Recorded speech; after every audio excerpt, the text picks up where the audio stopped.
Hello friends, warm welcome. Join me in for a very simple lecture that's on coordinate geometry. It is to do with about just 10 things as we all know. So logarithms, coordinate geometry, these are all fantastic topics because it doesn't spread thin and it doesn't spread across. So it is pretty confined in the sense like we have those set of rules or we have those set of governing limiting concepts. So using which we kind of go through all the questions. So therefore, from that perspective, this is one of the simpler lectures in the sense like there is not too much, it doesn't spread all over like time, speed, distance. The concept can be fewer, but it can really spread wide, right? So therefore, it cannot really spread wide or spread too deep. So more often than not, you get about one or two simple questions from coordinate geometry in most of the entrance exams, which we should be able to handle. If there are two, definitely one we should be able to handle. So even if one question goes deeper, more often than not, both the questions we would be able to handle, right? So that should be the scope, that should be the scope of this lecture. So let me quickly remind you about those 10 things that I want to talk about. Sure, I'm not saying that there are only 10 things. Those who studied your coordinate geometry till about high school, maybe sometimes during the 11th standard, but 11th standard is more about conic section. It is less of coordinate geometry but more of conic section. Coordinate geometry should be the syllabus for 9th and 10th standard more often than not. So therefore, if you remember, you might have learned about 13-14 things, out of which from our management entrance exams about 10-11 things are important. I will just talk about those 10-11 things before we get on to the problem solving. Therefore, I will, just like I did in the other lectures on geometry, where I gave about 30 minutes of briefing or 20 minutes of briefing, somewhere between 20 to 40 minutes of briefing on quadrilaterals before we went on to do the problem solving. We did the same thing for circle. So very similar approach I will take here. So first few minutes I will quickly brief you about what are those 10 things one should know in coordinate geometry before we jump to the problem solving. Rest of the time, naturally, we will try and see how we apply these concepts that we revised in the first couple, in the first 20-30 minutes. Let's see how long does it take. So to illustrate these 10 things, first one, the distance formula, we all know. So I'm definitely not getting into what is the first quadrant, what is the second quadrant, right? X-axis, Y-axis. Sure, all it I know that like you guys are much above that. I don't have to talk about what is first quadrant, what happens to the coordinates of X and Y in the first quadrant, what is second quadrant. You kind of know about it. So let me just jump start to these 10 important things that we should know. The distance formula. Let me go to the first one, which talks about the distance formula out here. So what is distance formula? So if I have two coordinate points, one of the points is x1, y1, and I have another point here, x2, y2. What is this distance between x1, y1 and x2, y2? This distance d. What is this particular distance d? This particular distance d is nothing but under root of, well, it is nothing but under root of x1 minus x2 whole square. Well, it is nothing but the horizontal displacement plus y1 minus y2 whole square. Sure, the proofs are there, but I don't spend too much time on the proofs, etc. That's not my that's not what I'm here for. Rather, okay, once I know the distance formula, how do I apply it on it when it comes to management entrance exam? That is my primary focus. Proofs, etc. If you want, please open your 9th standard book. You will definitely find the proof for it. Let's not simply park our time behind those issues of proofs, etc. Right? That's my intention. That's my intention. The idea is to use my 100 minutes or 120 minutes as to the extent, to the better extent possible. That's the whole idea, right? Okay, fine. That's a distance formula. Next one. Hey, what is the section formula? There are two types of sections. Are you talking about the internal section or external section? Fine. Let me illustrate that point. Let me first go to the internal section. Say, for example, if I have 2 points here, x1, y1 and x2, y2, I decided that, man, I want to cut these 2 points in the ratio 1:2. Let's say that, right, in the ratio 1:2 or m:n. That's a ratio. Say m:n. I decided to cut this in the ratio m:n. I decided to cut this. There is a point PQ, there is a line PQ, there is a line segment PQ. I decided to cut in the ratio m:n by making a cut at a point called, or by making a cut at a point called R. My point here is what are the coordinates of this particular point R, because R also would have certain coordinates x comma y. Now here the point is, can you tell me what is the coordinates of this particular point x and y? So how do we remember this? The coordinates of the point x The point x coordinate of the point x is nothing but x1. All right, now here, all right, reverse association, isn't it, friend? This points should go with this and this point should come with this, right? Now that's how you would have remembered from the school. In other words, x1 times of mn, x1 times of n plus x2 times of m divided by m plus n. All right, that gives me the x coordinate. Similarly, what will be the y coordinates of the same point? Y coordinates of the same point would have written the same stuff here. So you would have said that x by y1 times of n. All right, now the point here is what? If there is a y1 here, multiply like this, go crossways. Basically, go crosswise. That's what I'm trying to say, like this, go crosswise, right? Yeah, x1 times of n, sorry, y1 times of n plus y2 times of m divided by m plus n. That becomes the coordinates of x and y. So when where the ratio in which the line segment is getting divided is nothing but m is to n in that ratio, right? That's how you will use this. Okay, so what if it is an external division, which means the line extended? Sometimes that also may happen in the sense sometimes. Okay, so in this, first let me say that what if I shift it to the midpoint? If I take the same point p and q, right, if I taken the same points p and q here, yeah, I want the midpoint here. P and q, r is the midpoint, central, bisecting this. R is bisecting this. R is the midpoint. So I have the coordinates x1, y1, coordinates x2, y2. Yeah, what are the coordinates of this particular point r? If it is a midpoint formula, then I know midpoint. Then we know that this is nothing but the ratio is 1:1. This ratio is going to be 1:1. That's a ratio, 1:1. Therefore, m value is 1, n value is 1. How does it turn out, man? So x turns out to be x1 plus x2. X turns out to be x1 plus x2 divided by 2.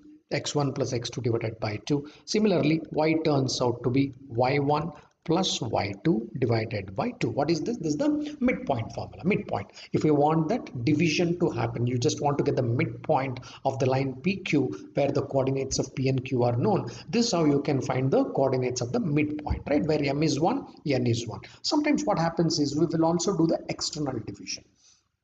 We might also end up doing the external division. Say there is a point P here, there is a point Q here. So author may say that, hey, this particular line is extended. Author may say that this particular line is extended somewhere towards this side. Line got extended.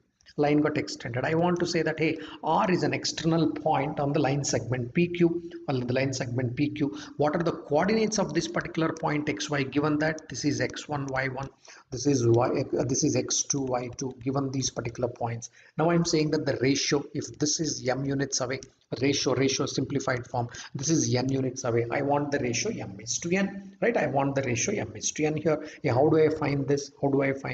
So here you would say that the same one, just like the way we did, or just like the way we did x1 times of n minus x2 times of m divided by n minus m. See, same thing here. Whatever was the plus here, change it to minus. Whatever you wrote plus there, change it to minus, right? Change it to minus. That becomes the x coordinate. You want the y coordinate here. All right, then you write this as y1 times of, all right, you write this as y1 times of n, all right, minus y2 times of m divided by n minus m. You may wonder why that m is becoming minus, because the value of m I have taken it as negative. Therefore, plus of minus along with m, it has become negative. Therefore, this m value is becoming negative in the plus. All right, I've taken m as negative. You may say that, can I take n negative? Sure, you can take n negative also. Does not matter whether you take m negative or n negative. Fine. This is about the distance formula and section formula. Two things we have covered. For third thing, next one. Slope. Let's try and understand the slope. Four types of lines when it comes to the slope. Firstly, what is slope here? What is the slope? Slope is nothing but if there is an x-axis. Let's slope. First, let's understand what is slope. All right, x-axis. And if you have a line, all right, you may have a line here, PQ. This can be your line. All right, this PQ can be your line. Does not matter. Extend it and make it cut. Extend it, make it cut. Point here is the angle, all right, from x-axis towards this line, this theta is called, all right, now this particular theta, there is an angle. There is an angle from x-axis to this particular line. PQ is a line. What is the angle made by the PQ line, PQ or whatever, all right, that particular line with respect to x-axis measured in the anti-clockwise direction from x-axis? All right, now that is theta. If that is theta, slope is equal to tan theta. Slope is nothing but tan theta, which is popularly represented by m in the books. All right, which is popularly represented by m in the books. Right? Yeah, that's a slope. Slope is nothing but tan theta. Tan theta, which in the sense, first I should know how to measure theta. I can't measure theta like this, not this side, not this side. Measuring theta, you got to take x-axis as the reference. All right, x-axis as the reference, and then you got to measure it towards that particular line in the anti-clockwise direction. Right, that becomes the theta. All right, that becomes theta, and then you got to find the tan of that particular angle, theta. So therefore I suggest that when you're talking about the tan of the angles, you should know tan 0, you should know tan 30, tan 45, tan 60, and tan 90. These are the 5 angles preferably you should know. Preferably you should know. So thereby all right, tan theta is nothing but the slope. Tan theta is nothing but a value. All right, it becomes a value. That value becomes the slope of that particular line. Good. So how do I find out? Is there multiple ways to find out the slope? Yes, my friend, slopes can be found in multiple ways. Firstly, I'll know first how do I find it? If I know the coordinates of P and Q. If I know the coordinates of P and Q, there is a point P here, there is a point Q here, say this is x1, y1, this is x2, y2. Anything can be P and Q, does not matter. So how do I find the slope of this tan theta? Slope of this particular line, tan theta or m. I showed you how the angle theta will be there. Theta would be there somewhere. Tan theta, which is equal to m, is written by y1 minus y2 divided by x1 minus x2. Y1 minus y2 divided by x1 minus x2. That is nothing but vertical displacement divided by horizontal displacement. Does not matter. At least this much you should remember. This is how you calculate the slope of the given line. Let's slope of the given line. So y1 minus y2. If 2 points are given, y1 minus y2 divided by x1 minus x2 gives me the slope of that particular line. Simple. All right, now that's all I want you to remember. 4 diagrams. If the line looks like a forward slash, slope is positive, m is positive. This is what you would have remembered from your high school.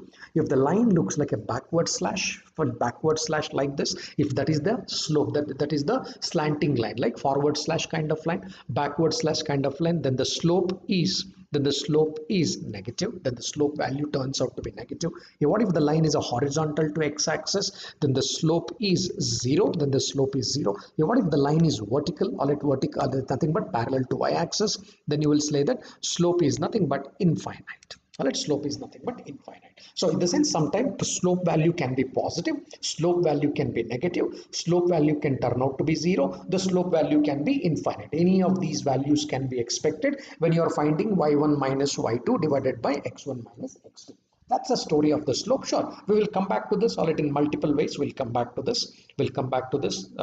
Okay, there is another thing. What if all right, now equation of this particular line, if there is an equation of a line ax, what is the equation of a line, friends? Ax plus by is equal to c. All right, this can be the equation of the line. If I have an equation of a line like this, how do I know that what is the slope of this particular line? How do I understand slope of this particular line? Slope m of this particular line, that is minus a divided by b.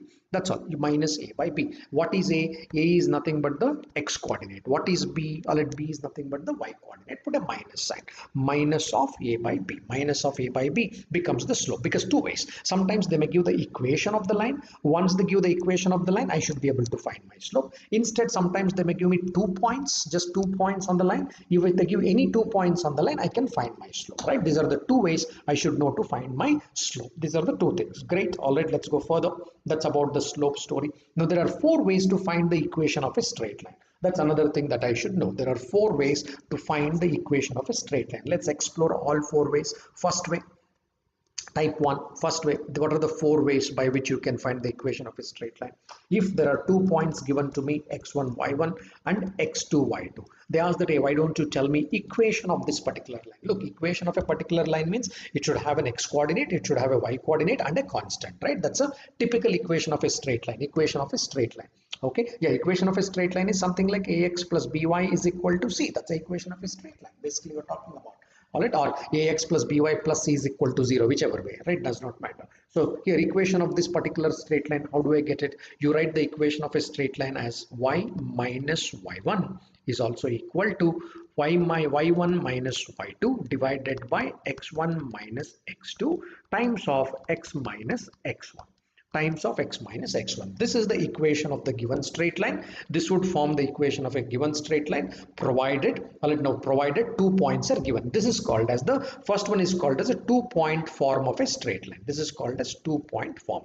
If you want to know the name, what is this technically people refer this to, they refer this to 2-point form of a straight line. Number 2, now second type of a straight line, point slope form. 2-point form of a straight line. Second one is a point slope form. Two things will be given. A point would be given and a slope will be given. In the sense, this time a point, if there is a line here, there is a line here. So this time they'll give only one point. They would say that, hey, value of this particular point is x1, y1.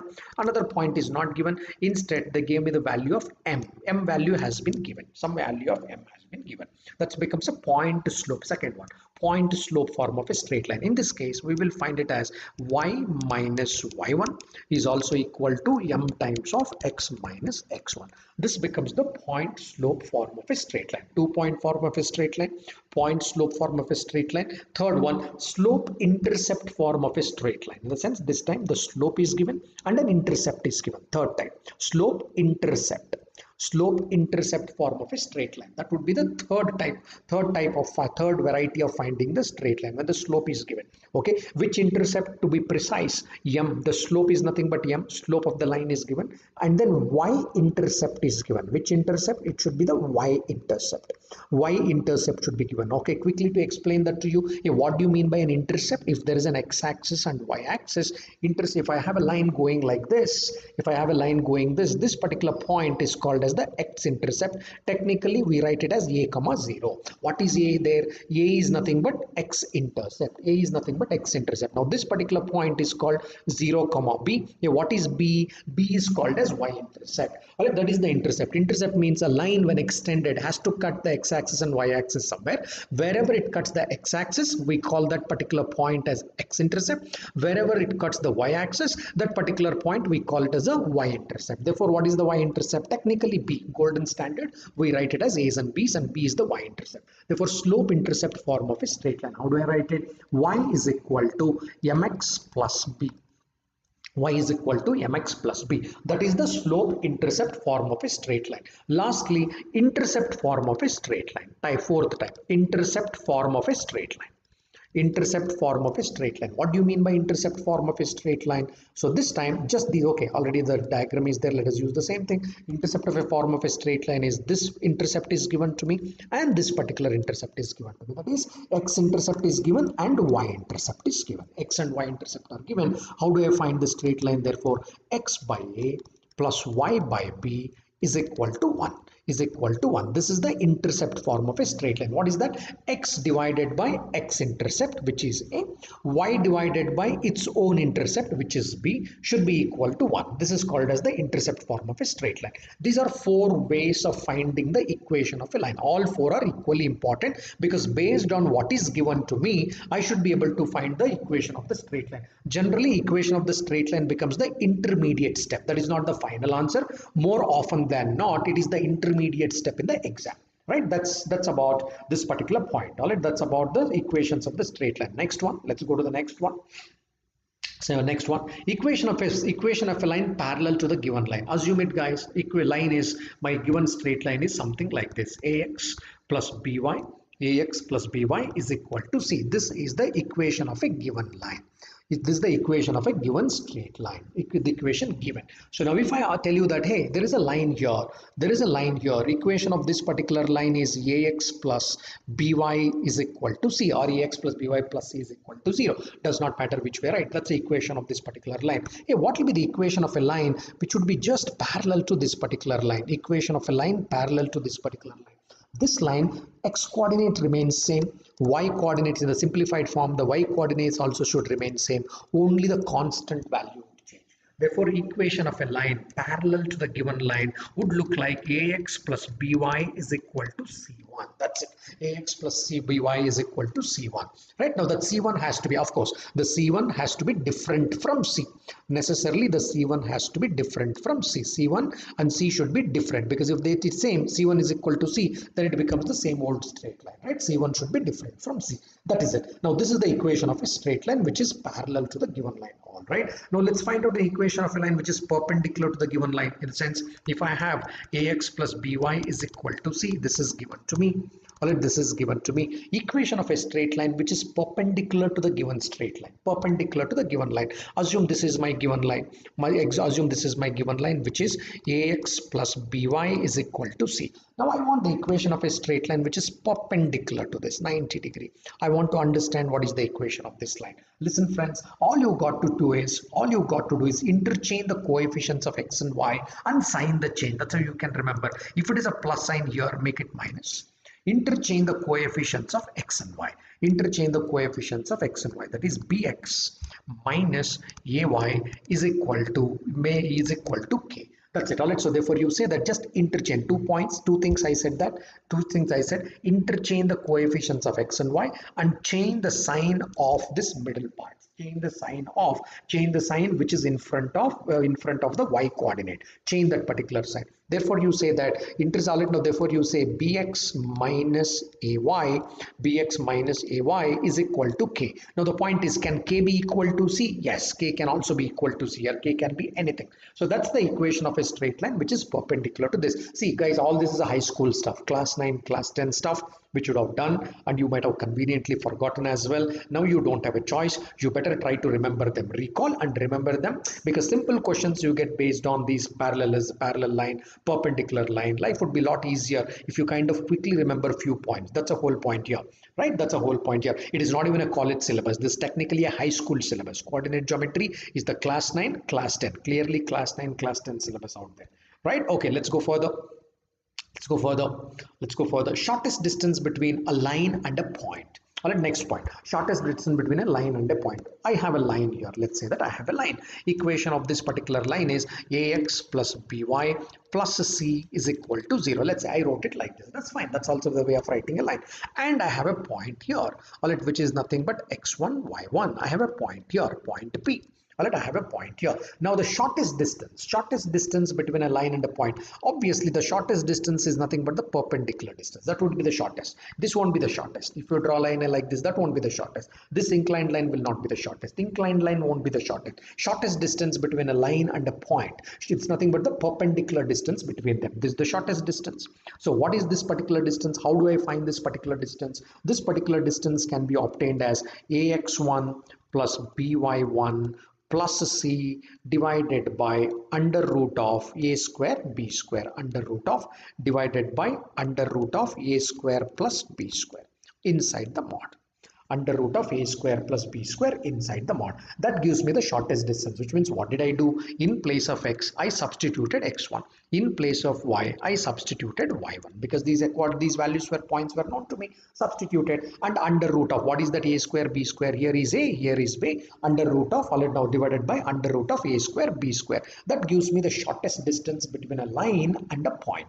Okay, now what is the shortest distance between parallel lines? You may wonder, can I find the shortest distance between the inclined lines? No, because the inclined lines, if you extend it, shortest distance becomes 0, because inclined lines meet. So therefore it does not make sense to ask what is the shortest distance between the inclined lines. It makes a sense to ask that what is the shortest distance between parallel lines. If I have two parallel lines, it's already, then I can ask what is the shortest distance between two parallel lines. Okay, how does the first line look like, my friends? Ax plus by plus c1 is equal to 0. That can be equation of one of the lines. The line parallel to this will also have the same coordinates, plus c2 is equal to 0. What would change? The constant term would change. Now again, what is the shortest distance? Shortest distance is nothing but the perpendicular distance between them, because you can't have that, you can't have a slanting line and say that, hey, this is going to be the shortest distance. No, slanting line won't be the shortest distance. The perpendicular distance between the two parallel lines would be the shortest distance, right? So how do I find this distance? Therefore d is equal to mod. Why I'm writing mod? Because the distance has to be positive. So while writing c1 c2, I don't know which is big and which is small. Therefore I'm writing a mod of c1 minus c2 divided by mod of C1 minus C2 divided by under root of A square plus B square. Under root of A square plus B square, right? Under root of A square plus B square. Now what is that A square B square? This A and B. It does not matter where you look for A and B, because you can always make them consistent because the lines are parallel. Lines are parallel. Okay, that's about this particular point on shortest distance. Few more points. So I think by now I have covered about 6, 7, 8 points. Now couple more points before we move further. Angle between two lines. Angle between two lines. Assume that I have a line here. So there is a line here. There is a line. Okay, this part there is a line here. This particular line is a1x plus b1y plus c1 is equal to 0. Say there is another line. Say there is another line. All right, there is another line. There is another line going like this. Okay, the equation of this particular line is a2x plus b2y plus c2 is equal to 0. Okay, now what is the angle? Generally it would be an acute angle. What is the angle here? You may say that this is the angle theta. All right, this is the angle we are talking about here. What is this theta between the line? I want to find this angle between the line. Generally we find it like this. I will find the slope of this line, m1. I will find the slope of this line. What is slope of this line? Minus a1 by b1. I will get the slope of this line called m1. I can find the slope of this particular line m2. How do I find it? Minus a2 divided by b2. That is the slope of this line. Now I say that tan theta is equal to m1 minus m2 divided by 1 plus m1 m2. 1 plus m1 m2. All right, 1 plus m1 m2. This gives me the angle between the two lines. Of course, you get tan of the theta. Tan theta is equal to some number. Then you will take the tan inverse. When you take the tan inverse, you get the value of theta. But this is the way that you get the value angle between the angle between the two straight lines. Okay. Now, very important thing: when two straight lines are perpendicular, what is the condition, friends? If two straight lines are perpendicular, tan theta should be tan theta should be infinite. What do you mean by tan theta is infinite? The denominator should be 0. The denominator is 0 means if two lines are perpendicular, 1 plus m1 m2 should be equal to 0. 1 plus m1 m2 should be equal to 0 means m1 into m2 should be equal to minus 1. That's a point here. If two lines are perpendicular, then the product of their slopes is equal to minus 1. Alright, you got to make the product of their slopes is equal to minus 1. In other words, one of the slopes is nothing but minus 1 times of the other slope, inverse. Alright, this is how it should be. That's a relationship between two slopes. Simply put, all the product of two slopes should be equal to minus 1. That's when you say that the two lines are perpendicular to each other. That's another condition you must remember, which is very widely used. All right, this condition is very, very widely used. One should know this. Okay, next one. Finally, triangles. Triangle. Hey, what if three coordinates are given for a triangle? Say there is a triangle. There is a triangle. Three coordinates are given. X1, Y1 is given. So another point X2, Y2 is given. Say this point is A. There is a point B. There is a point C. Right. This is given to me as X3, Y3. These coordinates are given. How do I find the area of the triangle? Therefore, area of the triangle, I guess all of you know a little bit about the mod. What is the mod, friends? If I have a value 2 here, I have a value 1 here, I have a value 3 here, and I have a value 3 here, and I have a value 5 here. How do I find the mod value of this, my friends? Mod value. I think mod generally you study in the 11th standard. Everybody need not know. If I get 4 values like this, mod value is 2 into 5. This is how you find it, friends. Simple one. Really simple one. It takes 1 minute to learn. 2 into 5 minus. You just have to do this product here. 1 into 3. 2 into 5 minus 1 into 3. That becomes the mod value. That is 10 minus 3, which is equal to 7. Simple. That's how you find the mod value. In general, if I have A here and I have B here and I have one value C here, one value D here. When I'm evaluating this mod value, simple A into D, I evaluate this as A into D minus B into C. That becomes the mod value. Okay, now look, how do I write these mod coordinates? You write the mod coordinates like this. You simply write all it x1, write x2, write x2, and write x3. Subtract this. You got these mod values. X1 minus x2, the value of x1 is known, the value of x2 is known. X1 minus x2 you get one value. Let us call this as value A. All right, then you do x2 minus x3, you got the value C. Similarly, do the same thing on the y here. Y1, write y2, and then write y2 here and write y3 here. Now you got your mod value ready. Half of this becomes the area of the triangle. Area of the triangle is nothing but half of x1 minus x2. That will be a number, because you know x1, you know x2 minus x3, that would be another number. Y1 minus y2 would be a number. Y2 minus y3 would be a number. All right, that gives me the area of the triangle. All right, that gives me area of the triangle. Okay, I can find centroid of the triangle also here. Yeah, what do you mean by centroid of a triangle? Take the midpoint M, take the midpoint of this line M, join it.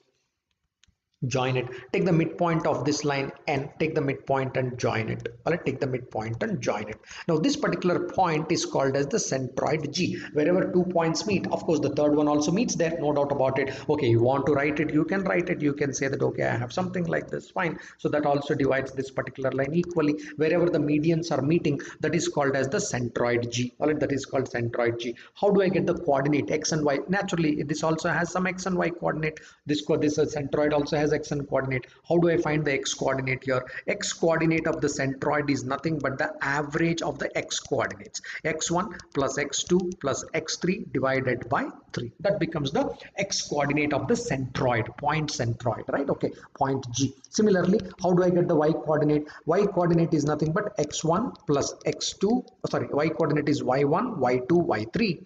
y1 plus y2 plus y3 divided by 3. That gives me the y coordinate of the centroid. I hope everybody is following this. Pretty simple one, guys. All right, I'm illustrating pretty simple ones. Okay, quadrilateral. Finally, we'll go to the quadrilateral. What if I have some quadrilateral? The coordinates of the quadrilateral are x1, y1 taken in the order, x2, y2. All right, x2, y2, x3, y3, and x4, y4 taken in the order. You just have to write either clockwise, anti-clockwise, start somewhere and put them in the order. All right, this becomes the coordinates of the quadrilateral. Therefore, how do I find the area of the quadrilateral? Knowing this, how do I find the area of this particular quadrilateral? Same here, friends. You write this like this: x1, x2, x3, and x4. Put a minus sign. Put a minus sign. Put a minus sign. Similarly, y1, y2, y3, and y4. Put a minus sign.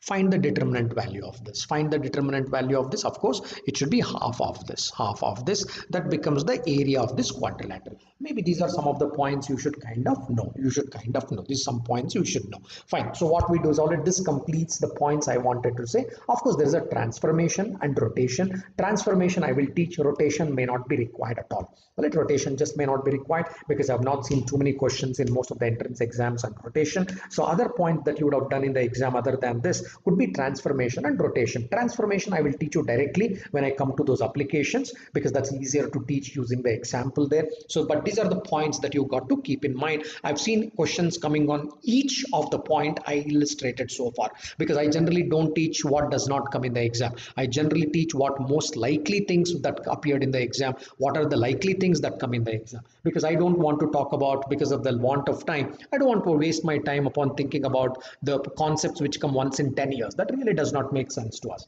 Okay, here we go. These are the things you should know. Whatever the critical applications they want to create should make use of the concepts that I quickly revised now. Let's get on to the questions from here. Let's get on to the questions. Let's get on to the question. I will give 30 seconds of time just to read and understand the question. Then we'll do them together. Read and understand the questions. Then we'll start doing it together. I hope so far you guys are with me. All right, so far you are with me on this. It's making some sense. You should be with me so far. So let's get on to the applications now.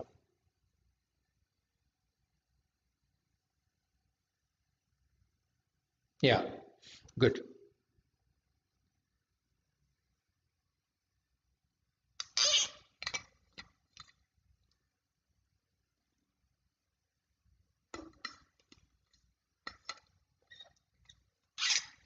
Okay, first 20-30 minutes, I'll keep it light because we'll recall all those concepts that we did, and then we'll go a little deeper. All right, then we'll go a little deeper. Maybe 30 minutes. All right, I'll keep it a little lighter. A little lighter. Fine. So let's go in here. Okay, I'm also not switching on the video today. So video today because of the settings, right? I'm a little out of place, so it is a little bit of a different setting. So you guys might get a little startled because of the setting. So therefore, I'm also not kind of switching on the video today. So you may be wondering, like, you know, so want to see the face or want to understand, want to have a bit of a kind of a facial interaction, but I can't. I'm a little helpless on today. So because of the background, because of the settings, solid that I'm taking the class from.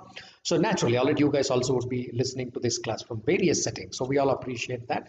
Fine. Okay. So therefore, let's get on to the question. Let's get on to the question. It is not that I've forgotten to switch on the video. It's not about that. So I cannot switch on the video. That's more about that. Okay. So let's go in here. If 4, 1, 2, 7 are the points of trisection of the line joining 2 points A and B, then the distance between the word here. One of the reasons I picked this exam question is the word trisection. Right. The point coming here is also talking about the trisection. What do you mean by trisection?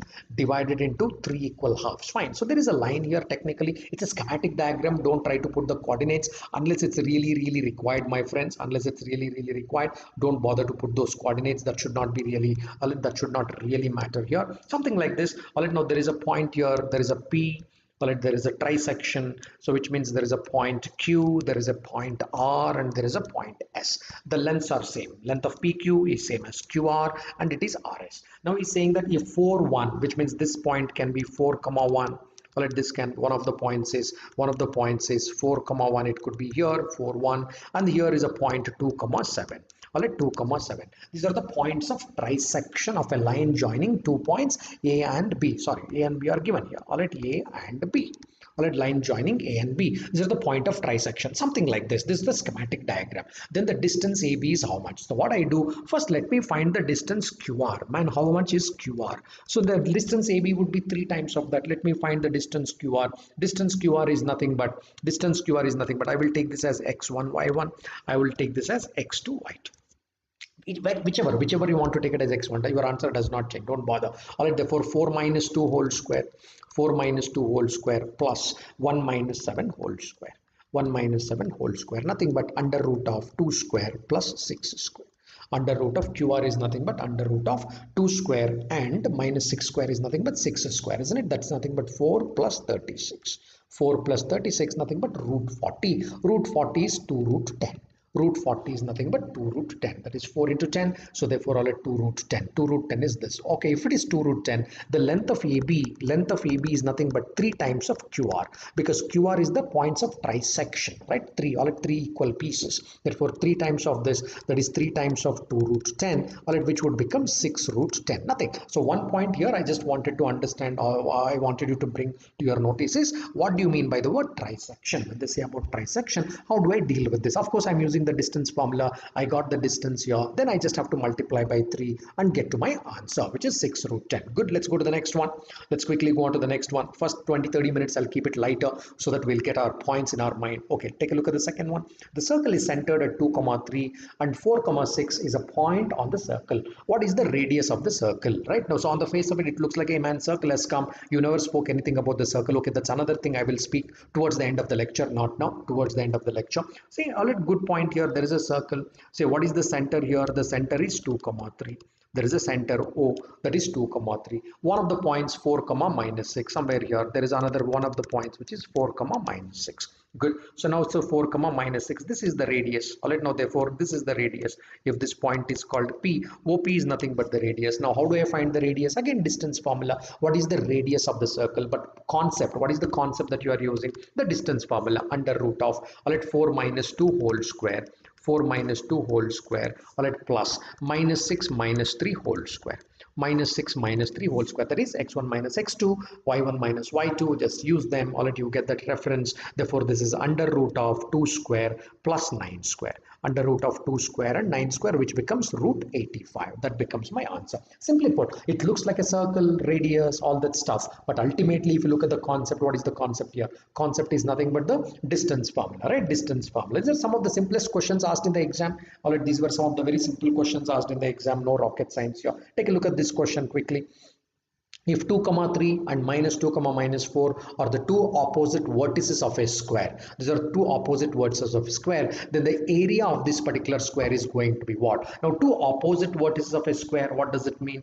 Two opposite vertices of a square gives me this. If I say that a b c d is a square, two opposite vertices can be a and c or can be b and d, whichever the way you take it. Let's say let's take the first one. Say that the already a coordinate is minus 2 comma minus 4 and the c coordinate is 2 comma 3. C coordinate is 2 comma 3. You may say that no, I will take a as 2 comma 3. Does not matter, right? Whatever you want there, basically take them opposite. I will take them as opposite vertices. That is important. What would be opposite vertices? If I take the distance here, what do I get? Diagonal. This distance also becomes the diagonal. Distance also becomes the diagonal of a square, right? Diagonal of a square, it becomes a diagonal. Therefore, what is the required area? Required area is nothing but the square of the diagonal by 2. That is, therefore, d square divided by 2 becomes my answer. D square by 2 becomes my answer. I can find my distance formula here. Let us quickly apply the distance formula and find the distance here, friends. Distance here is 2 minus, I'm writing it directly here, 4 square. 4 square. Then 3, that's 2 minus of minus 2, 3 minus of minus 4 will become 7 square. That is d. Let me find d square directly. Therefore, d square is nothing but 16 plus 49. 49, which is nothing but 65. D square is 65. Required answer is d square by 2. That is 65 divided by 2 becomes my answer, which is 32.5 square units. Simple. So therefore, if you look at this, say nobody will ask you the distance between 2 points. They will create some simple scenario. They will say that, okay, tell me the area of the square. So nothing but already first cracking point is distance. They'll say that tell me the radius of the circle, or they may say that tell me area of the circle. Now even if the area of the circle, sometimes you find the radius by using the distance formula, and then you find the area of the circle, right? Simple things like this. Fine, that's about point number 1. Next one, let's quickly do some revision of what we're doing. I hope all of you are getting my point, whatever I'm trying to say. I'm assuming that you are following my discussion, right? It is very lucid, it is very clear to you. Okay, yeah, good. Let's go here. Let's go to the second point out here. That's about the distance formula, a quick revision on distance formula. Let's go to the second point here. Find A if a line segment with end points this and another point. There is a point 1, there is a point 2 is bisected by this particular line. See, something like this. I'm just drawing a schematic diagram. Say that, okay, there is one particular point called A comma minus 5. There is a point called A comma minus 5, and there is another point here. There is another point here called 4 comma 3. Another point here called 4 comma 3. There is a point P, there is a point Q, and author is saying that look, there is one particular line going something like this. There is a particular line here. It need not be perpendicular or anything. This is a line. There is a line here. What is the equation of this line? 2x plus 3y is equal to 6. That's the equation of the line. His question is what, man? You please tell me what is the value of A. You please tell me what is the value of A. This is the given scenario. All right, this is the given scenario. Simple. All right. So if I say this, all right, now, so but the point here is what? The word is what? Bisected. What do you mean by bisected? This line is dividing the given line into two equal halves. Two equal halves at the point called as R. At the point called as R. All right. Therefore, how the coordinates of R will look like? R will look like, coordinate of R is nothing but A plus 4 divided by 2. How you are doing this, man? Because the ratio is 1:9. I spoke to you sometime back here, right? If this is x1, this is y1, this is x2, and this is y2. If I want the midpoint, the ratio is 1:1. How do I get the value coordinates of the midpoint? X1 plus x2 divided by 2. That becomes the coordinate of y of this particular point. Y1 plus y2 divided by 2. All right, that becomes the x and y coordinate. Precisely, I did the same thing. A plus 4 divided by 2. I got my x coordinate. How do I get my y coordinate here? My y coordinate is minus 5 plus 3 divided by 2. That's my y coordinate. Therefore, what are my x and y coordinate? A plus 4 divided by 2, comma, call it comma, minus 2 divided by 2, which is nothing but minus 1. These are my x and y coordinate. Now think about this, friends. Another point here, beautiful point. Beautiful point. This particular point, that R, lies on this particular blue line also. It lies on this straight line as well, which means the point R should satisfy this equation. Point R, because point R, not only the midpoint of line PQ, the point R also lies on this particular straight line 2x plus 3y is equal to 6, which means the coordinates of R should satisfy this particular equation. Correct. Therefore substitute 2 times of what is the value of x, my friends? The value of x is this. This is the x coordinate. X coordinate of R is A plus 4 divided by 2. That's x plus 3 times of y. What is the y coordinate? The y coordinate is -1. The y coordinate is -1, should be equal to what? 6. From here I get the value of a, right? 2 and 2 gets cancelled. Therefore you say that a plus 4 minus 3 is also 6. Therefore a plus 4 is equal to 9. Thereby a is equal to 5. You got the a is equal to 5, and that is the required answer. The simple one. What did you use here? You first use the midpoint formula, because r is the midpoint of line PQ. This r is the midpoint of line PQ. You use this. Then second one, what did you do? Hey, the line point r also lies on this particular line. Point r also lies on this particular line. Therefore I will substitute the coordinates of r on this particular line. It should satisfy. LHS should be equal to RHS. Why? Because point r lies on this line. If point r lies on this line, when I put the coordinates of point r, LHS, left hand side of the equation, should be equal to the right hand side of the equation. That's what you did to realize the value of a. Simple question, beautiful one. See, if you look at the what is the first concept used here, the concept used here is nothing but the midpoint. Because of the word bisected, you use the midpoint formula. Use the midpoint formula, a part of the section formula. It's nothing but a part of a section formula. Good one. All right, let's go further. I'm illustrating on section formula here. Take another point here. It's a beautiful cat question, this one, the parallelogram one. Beautiful one. Just read it to yourself. Take a minute and read it to yourself. Really nice question.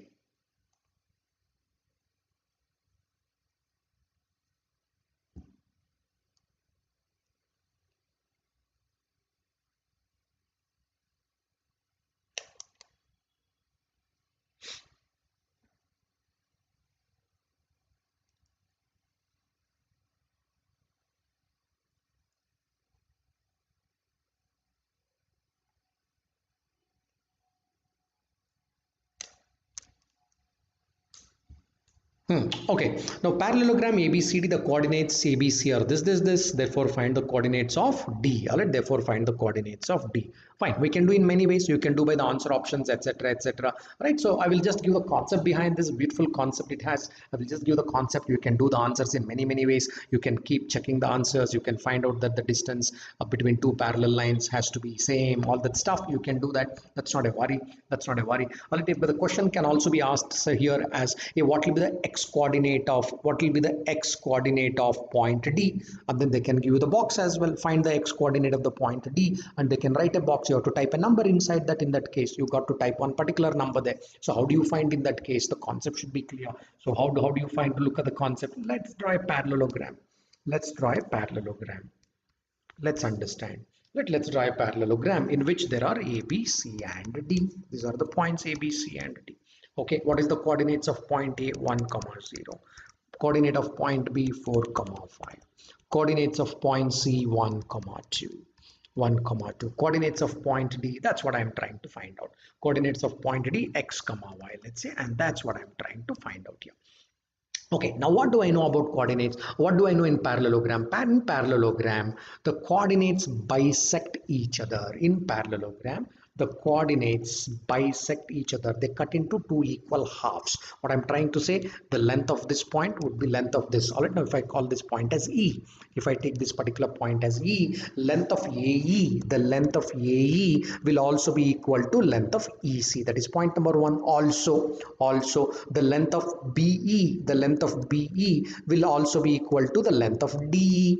That also gets bisected. Each bisect, the green line get bisected, the red line get bisected at the point called E. Okay, so therefore, can I find the coordinates of point E? Yes, use A and C. You will get the coordinates of point E. Just use this A and C. Use A and use C. Use A and use C. Get the midpoint of this. Therefore, the coordinates of point E, my friends, x coordinate. X coordinate is what? Use this 1 plus 1 divided by 2. That's x coordinate. 1 plus 1 divided by 2. Hey, what's a y coordinate? 0 plus 2 divided by 2. 0 plus 2 divided by 2. Did I get the x and y coordinates of point E? Of course, yes. Already x coordinate is nothing but 1, and the y coordinate is also nothing but 1.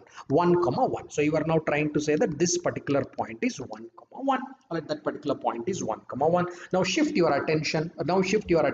What is E? E is the midpoint of B and D as well. E is the midpoint of B and D as well. So therefore, let me find the coordinates of D. How do you find it? So D, alright, now midpoint of D and B is nothing but E. How do you find the E? Therefore, x plus 4. Where is that x here? X plus 4 divided by 2 is equal to this one, or it is equal to this one. X plus 4 divided by 2 is equal to 1. Good. Similarly, or let similarly y here, y plus 5, right? Y plus 5, y plus 5 divided by 2 should be equal to this one, y coordinate, and it should be equal to y coordinate. From here you get the value of x. The value of x is -2, the value of y is -3. Therefore -2 and -3 are the coordinates of point D.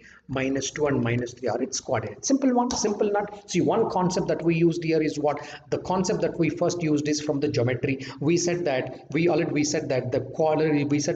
diagonals bisect each other in a parallelogram. The diagonals bisect each other. The moment we understand that the bisect each other, the bisect as the word, the moment we understand, we get to the point that we have to use the section formula. Bisect means the midpoint. So use the section formula, use the midpoint formula, and then close this particular question. Use the midpoint formula and close it. Right? Beautiful question. Let's go further, friends. Let's go further. I hope all of you are following this section formula thing. You are following this section formula thing. Here we go to the next one.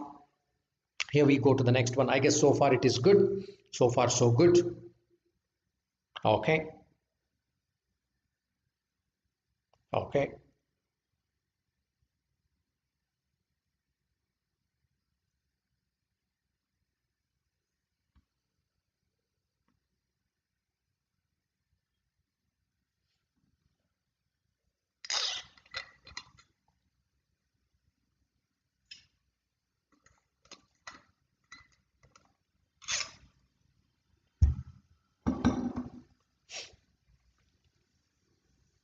Okay, let's take a look at this question. The ratio in which the x-axis divides the line joining, there are 2 points given there, right? There are 2 points given there, -3, 1, somewhere here, right? -3, 1, -3, 1, and 2, 4. So let's know this particular point is 2, 4. Line joining this. Now, where will be the x-axis, my friends? Naturally, the x-axis will be down here. Right, this is where the x-axis would be. It would be down here. Why down here? Because that's a point here. Because y coordinate is 1, y coordinate is 4. Naturally, they have to be up above there, up above there. Okay, then what happens? Now you are saying that extend this line, because x-axis cuts, therefore extend this particular line like this. When extend that particular line, here is the point we are talking about. Say this point is P. All right, these are the 2 points A and B were given to me. A and B extended. It cuts my x-axis at a point called P. All right, it cuts my x-axis at a point called P. So on point called P, the coordinates of this will be something like, all right, coordinates of this point will be x, z, x, 0. X coordinate will have x point. Y coordinate, wherever it cuts the x-axis, the y coordinate would be 0 there. Now, first of all, point is, if anybody has drawn a little bit of schematic diagram here, is it the external division or internal division? It is an external division, because you are extending this line, you are extending, and then it cuts the x-axis. External division. Therefore, this can't be my answer and this can't be my answer. External division, right? External division. Now look at the point here, friends. 2, 4. First joining 2, 4. From 2, 4 is the point farther, or from -3, 1 the point farther. It is far from 2.2, 4. It is far from 2, 4. Because it is far from 2, 4, the far from 2, 4, the first number should be greater. 4 is greater than 1. Here 1 is not greater than 4. Externally is correct. Therefore, your answer option would become A. Anybody, those who have drawn, this was a question which appeared in the exam. But anybody, those who have just understood the illustration of this diagram, you would have marked the answer. You would have marked the answer. See, okay, now the point here is, one of them is 4, 1 externally. The other one is 3, 1 externally. Then the problem starts. Then you should know how to do this problem. Then you should know how to do this. 4, 1 is correct or 3, 1 is correct. Now that's when I need to know that, okay, how I should do this particular problem, right? How I should do this particular problem. Let's see, how do I do this particular problem here? How do I do this particular problem here? Let's say that it is getting divided in the ratio. It is getting divided in the ratio m is to n. It's getting divided in the ratio m is to n. What is m, friends? From here till here it is m. Right, from here till here it is m. Why? Because this is my reference point. 2, 4 is reference point, because with respect to 2, 4, the first number of the answer option will be produced. All right, therefore that is my m. M should be taken from the point 2, 4. From here the distance should be m, and the second point will be n. From here till here it is going to be n. This is going to be n. That is m is to n. Okay, good. Let's take this particular point. Let's now talk about what? Talk about y coordinate, my friend. Talk about y coordinate. You may be wondering, man, why talk about y coordinate? I'll come to it. Talk about y coordinate. Don't talk about x coordinate. Talk about y coordinate. In a sense, what is that you are trying to do? 4 times of, yeah, already know. So you will say that, okay, 4 times of. I already talked to you about the section formula. When you talk about this 4, you better talk about this n. That's what we said there. Alright, that's what we said there. Okay, 4 times of n, 4 times of n, or you want to write m first because m is going to be positive and n is going to be negative, right? N is going to be negative and m is going to be positive, right? Okay, so let's take that, or you want to write it as it is, you write it as it is. Either ways it is fine. Just follow me, don't get confused, don't get confused. Write it like this. Okay, write it like this: 4 times of n, 4 times of n, 4 times of n. Okay, now which one you want to make it minus, power m or n? That's your choice. You want to make n minus, make it minus of, you are making m minus, therefore already minus 3 times of m, minus of minus 3 times of m, minus 3 times of n. Why minus? Because it's an external division.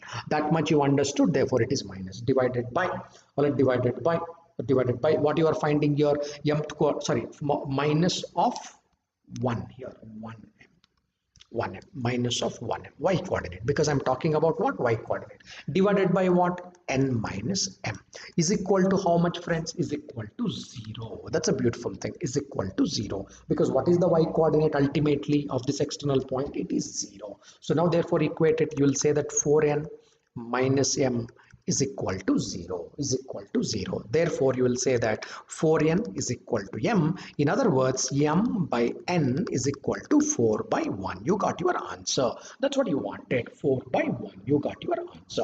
Okay, now one question here is why did I make one of the signs minus here?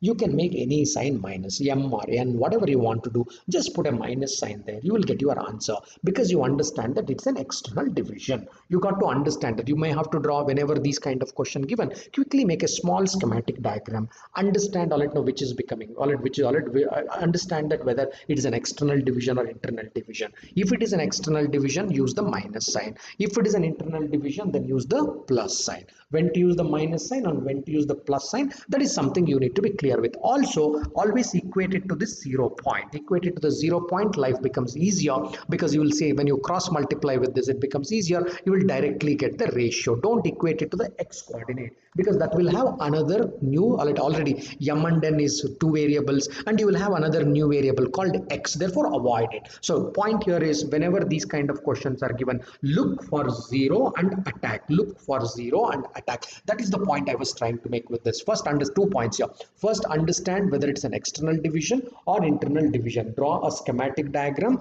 and understand whether it's an external division or internal division. Point number 1. Point number 2 is, look whether x coordinate is 0 or y coordinate is 0. Wherever that 0 is there, use that 0 to tackle the question. Use that 0 to tackle the question. These are the 2 points I'm making with respect to this question. See, whenever the question is presented, the action plan should be clear. How I'm going to attack this question. Once the action plan is clear, you'll be able to work with this. That's what I'm trying to show. Whenever a question is presented, how I am thinking, what is my action plan, what are that 1 or 2 concepts I'm using in that question. That's a point I'm trying to make. Good. Let's go further now. Let's go further. Next point. Next point. Next point. Let's go here. Let's go to the next point. 2 things we discussed: the distance formula we discussed, the section formula we discussed. These are the 2 things we discussed so far: distance and section formula. Let's take a look at this question, my friends. Let's take a look at this question now. I hope everybody is understanding so far. 2 points I covered. Several other points I will cover, and then we'll hit depth.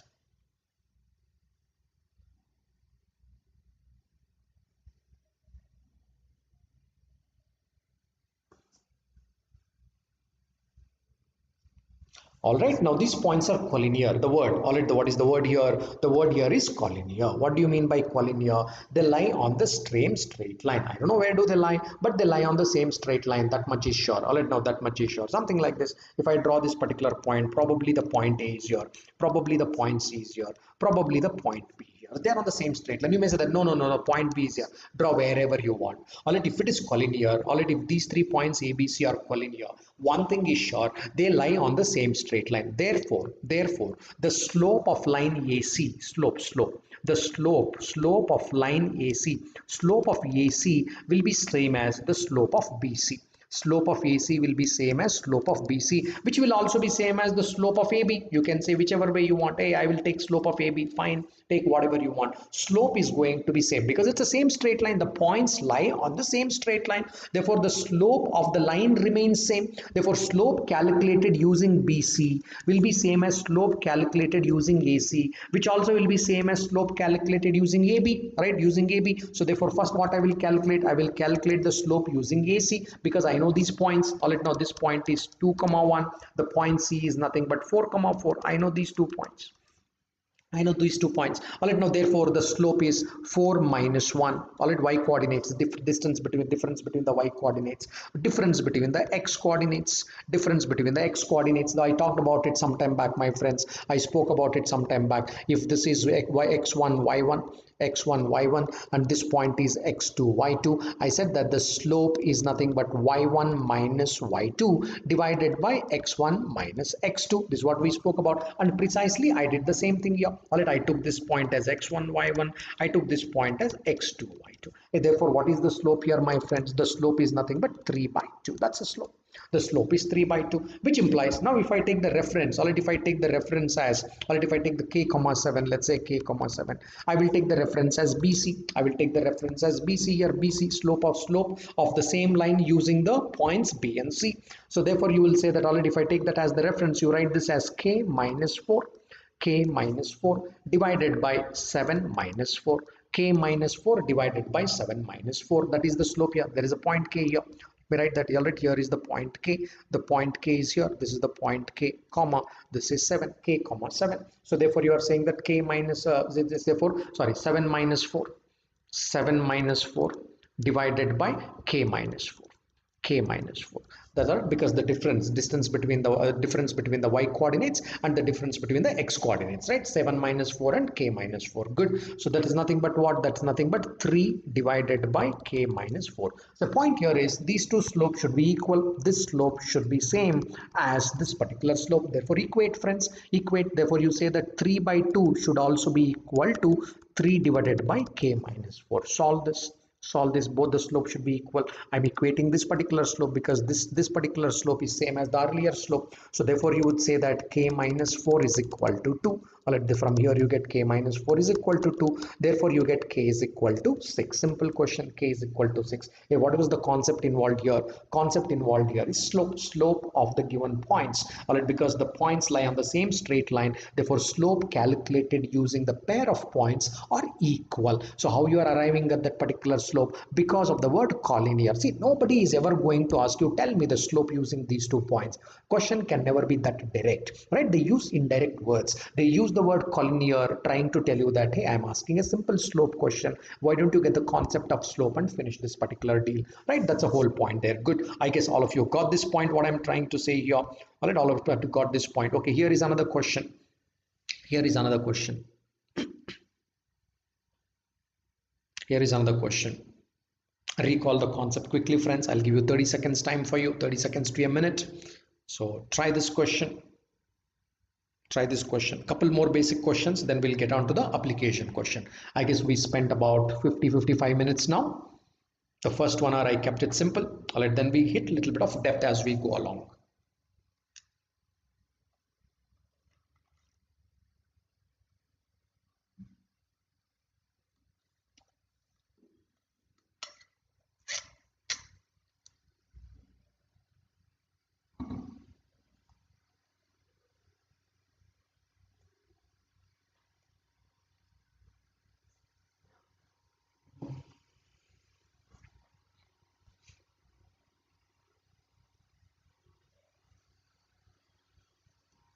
Okay, yeah, line through this particular line through the points this and this is perpendicular to the line through these particular points. For example, so there is a point line like this. All right, there is a line like this. Say the first 2 points, these are AB. Let me call this as C and D. So what author is trying to say is, look, man, all right, now there is a line passing. This is A here, and there is a B here, and there is a line, all right, now which is CD here. So that's a valid. Now there is a point C there and there is a point D there. There is a point C and there is a point D. I'm just writing dummies. This is a dummy. Schematic diagram is perpendicular. Line AB is perpendicular to line passing through the point CD. This is what author is trying to say. Okay, if that is the thing, what do I get here? If the slope of this particular line is M1 and the slope of this particular line is M2, we spoke about it. Whenever the slope, what is M1 friends? Slope of line AB. What is M2 friends? The slope of line CD. So what did we talk about? The slopes, if the two lines are perpendicular, the slope m1 into m2 should be equal to -1. So this is the condition. Whenever two lines, this is very, very important because this is a very direct question on this. Question need not be this direct. I've taken this question because to illustrate this point. Because in between, as we start doing few other questions, oh, this keep coming as an intermediate step. And this step, if it is not cracked, then the question becomes awfully difficult, right? Therefore, so keeping that in mind, I want to just make a simple point out here. Okay, so let's go in here. Let's go to the first one, m1. What is the slope of the first line, friends? What is the slope of first line? 8 minus 6 divided by 8 minus 6 divided by 4 minus of -2. That is the slope of the first line. Okay, what should be the slope of the second line here, my friends? The slope of the second line is 24 minus 12 divided by x minus 8. What should be the product here? This should be equal to -1. This should be equal to -1. Let's get this to perspective. 2 divided by 6 into 12 divided by x minus 8 should be equal to -1. All right, that's a result that we are looking for. That's a result that we are looking for. Therefore, 6 1 time, 6 2 time. Therefore, you would say that, all right, therefore you would say that x minus 8, therefore you would say x minus 8 is equal to -4. X minus 8 is equal to -4. From here, you will get the value of x is equal to 4. Find the value of x. That's what author said. The x value is nothing but 4. They asked what is x? X is nothing but 4. Simple calculation here. Okay, my point here is what? As long as I get that m1 into m2 is equal to -1, given the 2 points, I know how to find my m1, m2. You are game. All right, your point is clear. All right, you are done with this. All right, let's go further. Let's go further. So we understood how to find the slopes here. Let's go here. Couple more questions about the lines, etc., etc. Now look here, guys. This question. This is a beautiful question which appeared in exam. Beautiful concept. Simple concept. Very simple one. Elegant one. They used in the exam.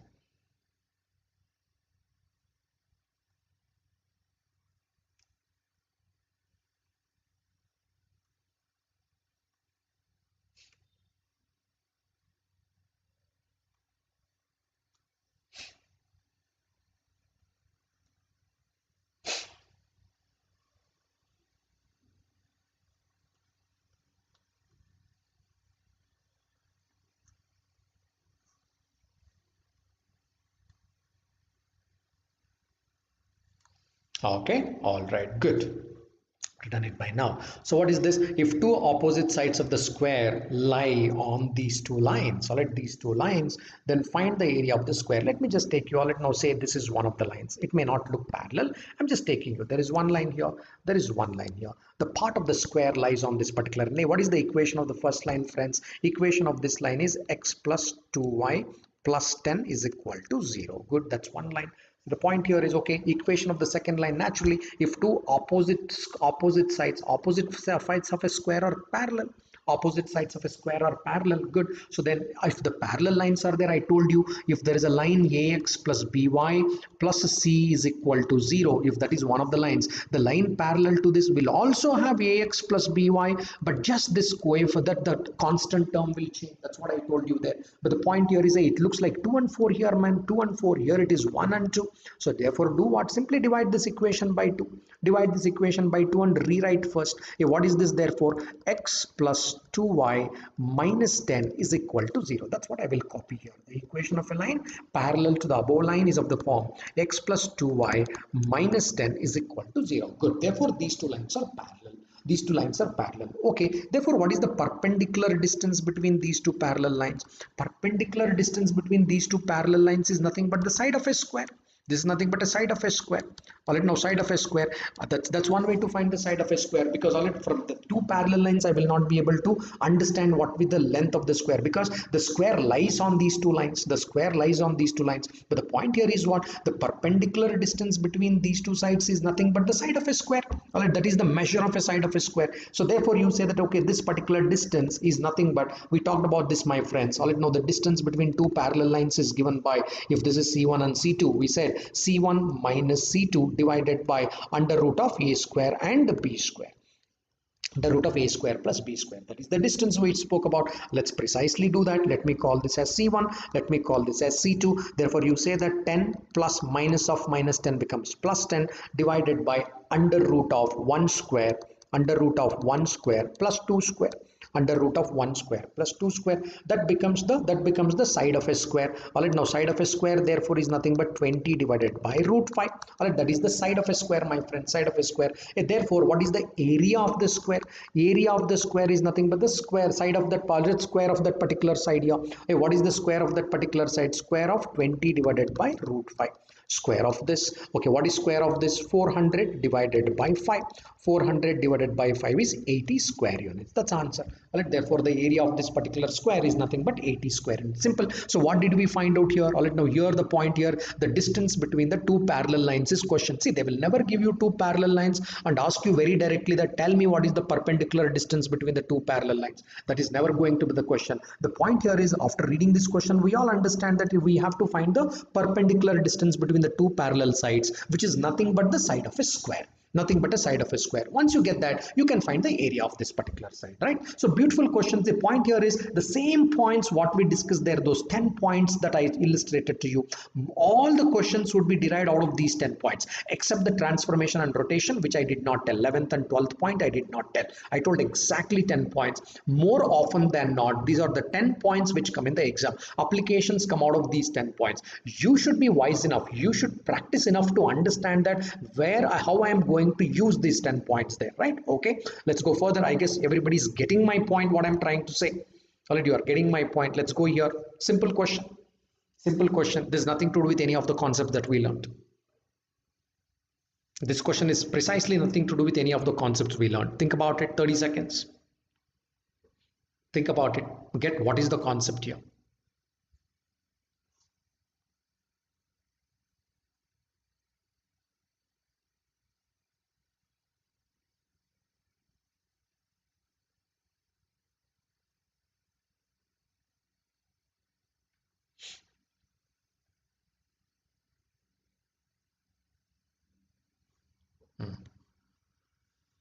Okay, now listen to this, friends. This is x-axis, y-axis. Okay, a line is parallel to y-axis. A line is parallel to y-axis. Say, how do I write this equation of this particular line? X is equal to 4. All right, maybe. All right, now this is 4 units. If this particular point here is 4 comma 0, so what is the equation of this line? I am writing equation of this line. The y coordinate will not be there for this. X is equal to 4. That can be one of the equation of the line, provided this point was 4. I'm just taking an example. So why I'm taking this example? Because author said that, look man, this particular line is parallel to y-axis. What do you mean by parallel to y-axis? When I say parallel to y-axis, the coefficient of y is 0. That is what you mean by the line is parallel to y-axis. If the line is parallel to y-axis, the coefficient of y is 0. If the line is parallel to x-axis, the coefficient of x will be 0. The coefficient of x will be 0. What I'm trying to say, if this is my x and y-axis, this is my x and y-axis. If I draw a line parallel to x-axis, all right, if I draw a line parallel to x-axis, if I draw a line parallel to x-axis, if you draw a line parallel to x-axis, the equation of this line will look like, hey, this is y is equal to 2. What do you mean by y is equal to 2? This particular point could be 0 comma 2. You are drawing a line passing through that point and parallel to x-axis. That equation of the line can look like y is equal to 2. That is, coefficient of x will be 0 if the line is parallel to x-axis. That's all the point author was trying to make here. Okay, then what is the point? All right, how do I find the value of k here? Make the coefficient of y 0. This is the point. Why don't you make the coefficient of y is 0? You just have to make the coefficient of y is 0. Okay, go back to this equation, friends. Go back to this equation. What is all the y's? You separate it out. Separate out all the y's here. Okay, what is it here? 4y. Put it down.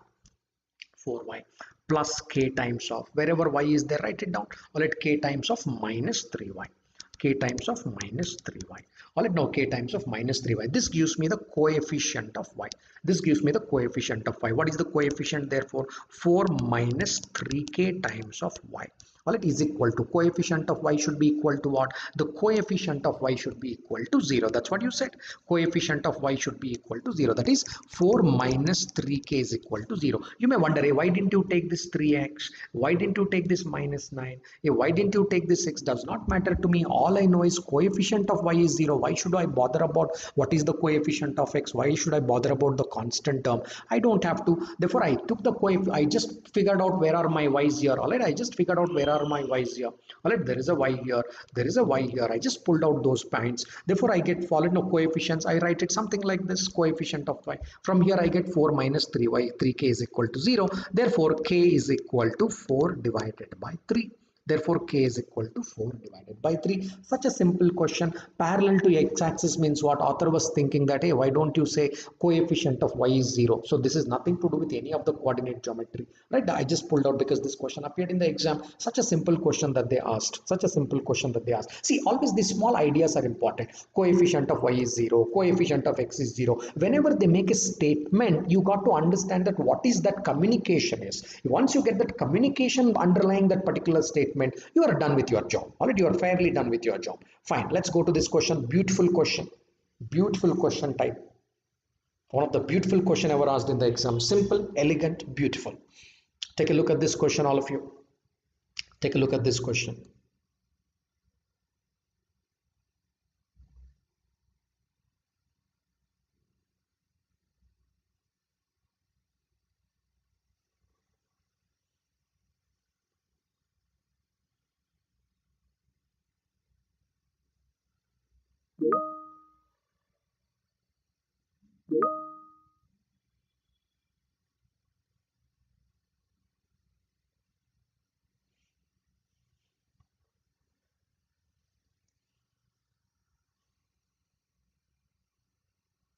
Okay, do it with me.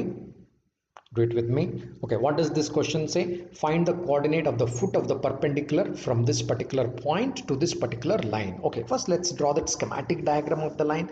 Let's say this line is looking, or this line is looking something like this. Let's say this line, just a schematic diagram. I don't have any intention of drawing this line exactly. That's not the whole idea. I'm just drawing a line. Say that, okay, this is the line, which is 3x minus 4y minus 16 is equal to 0. Okay, that's a line. Okay, that's the equation of that particular line. What is author is trying to say? Look, man, all right, no. So first, find the coordinate of the foot of the perpendicular from this particular point to the line. Perpendicular, foot of the perpendicular. In the sense, you have another line. You have another line which is perpendicular to the given line. There is another line which is perpendicular to the given line. All right, you have a line which is perpendicular to the given line, and then on this particular line lies a point called minus 1 comma 3. All right, on this particular line lies a point called minus 1 comma 3.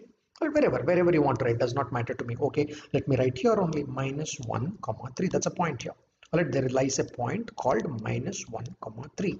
Now the point here is, okay, this point is called as P. This is the point P. Say that, okay, this point is A. All right, there is a point P. Now his point is, what are the coordinates of this particular point P? That is the question author is asking. Why don't you tell me the coordinates of the point P, which is X and Y? That is what you mean by the foot of the perpendicular. Foot of the perpendicular onto this. Simple one, my friends. First of all, what will be the equation of this line look like? Let's first find out what can be the equation of this particular line look like. This line is perpendicular to this line. What did I tell you? If it is perpendicular to this line, change this sign and then change the coordinates. All right, I'll change the coordinates. I will make it 4x. I'll make this 3y. Directly this comes through slope only, but why don't you remember it directly? Change this sign, interchange the x and y coordinates. You make it 4x plus 3y plus k is equal to 0. That will be the equation of line which is perpendicular to the given line. Equation of a line perpendicular to the given line. Now the point here is, now point 1 comma 3 also lies on this. Point 1 comma 3 lies on this particular line. Therefore when I put this, when I put this into the equation, LHS should be equal to RHS. Substitute. Therefore 4 times of what is the value of x? Minus 1. 3 times of what is the value of y? 3. All right, here I'm substituting this point. 3 plus k is equal to 0. So that's how you will get the value of k from here. Therefore minus 4 plus 9 plus k is equal to 0. Good. Yeah, what is the value of k? Therefore the value of k is equal to minus 5. Value of k is equal to minus 5. Okay, you got this. Therefore rewrite this, my friends. What is this equation? This equation is 3x minus 4y. 3x minus 4y is equal to 16. I just rewrote this. It was two simultaneous equation. Yeah, what is this particular equation? This particular equation is 4x plus 3y is also equal to 5, because here the value of k is minus 5. I'm just taking it to the other side. It will become 5. What did I get here? Two simultaneous equations. Solve for the values of x and y. That is nothing but the foot of the perpendicular. Now look at this, how beautifully it will turn out to be two simultaneous equations. It simply turns out to be two beautiful simultaneous equations, and you have to solve. But what was the underlying concept that we used? All right, now equation of a line was given to me. My task was to find equation of a line perpendicular to the given line. While finding perpendicular to the given line, k was unknown. To find that k, he gave me a point. Once I find that particular k, it is nothing but two simultaneous equations. See, that's where all the simultaneous equations are coming in the picture. Two simultaneous, solve it. I guess in all likelihood you'll get A as the answer. I remember the answer to this question. You get A as the answer. Answer is nothing but the answer option A. See, because solving from here, not a worry. Two simultaneous equations solving is not a worry. We all can do that. But the point is, how do I get to that point of simultaneous equation? Through the word called perpendicular. A particular line is perpendicular to the given line. How quickly I can write the equation of a line perpendicular to the given line? If you write it, then you naturally go on to the two simultaneous equation part, and we can resolve from there. That should not be a rocket science, right? Good. So I hope you are all getting the point. Underlying point of the question you should get. All right, that is my intention. Whenever you read a coordinate geometry question, it will not be direct. At the same time, the underlying point will be very, very simple. Very, very simple. It should be one of those 10 points what we were discussing. It would be really simple and trivial. I guess you are appreciating, you are getting the point here. Let's go to the next one, friends. Let's go to the next one. Beautiful question. Beautiful question. Let's take a look here. Read it to yourself. Try to get that underlying point. In the 30 seconds, you don't have to solve. Get what was the underlying objective. How do you approach the roadmap you should get? Rest is an execution time. If the roadmap is not clear, then you don't know what to execute.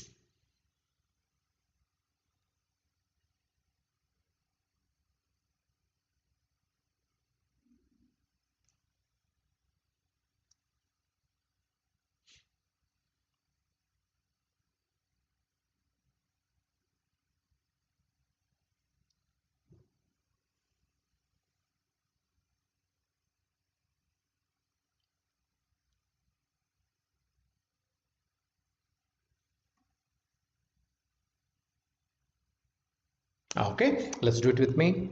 Do it together. Let's do it together. Do it with me here.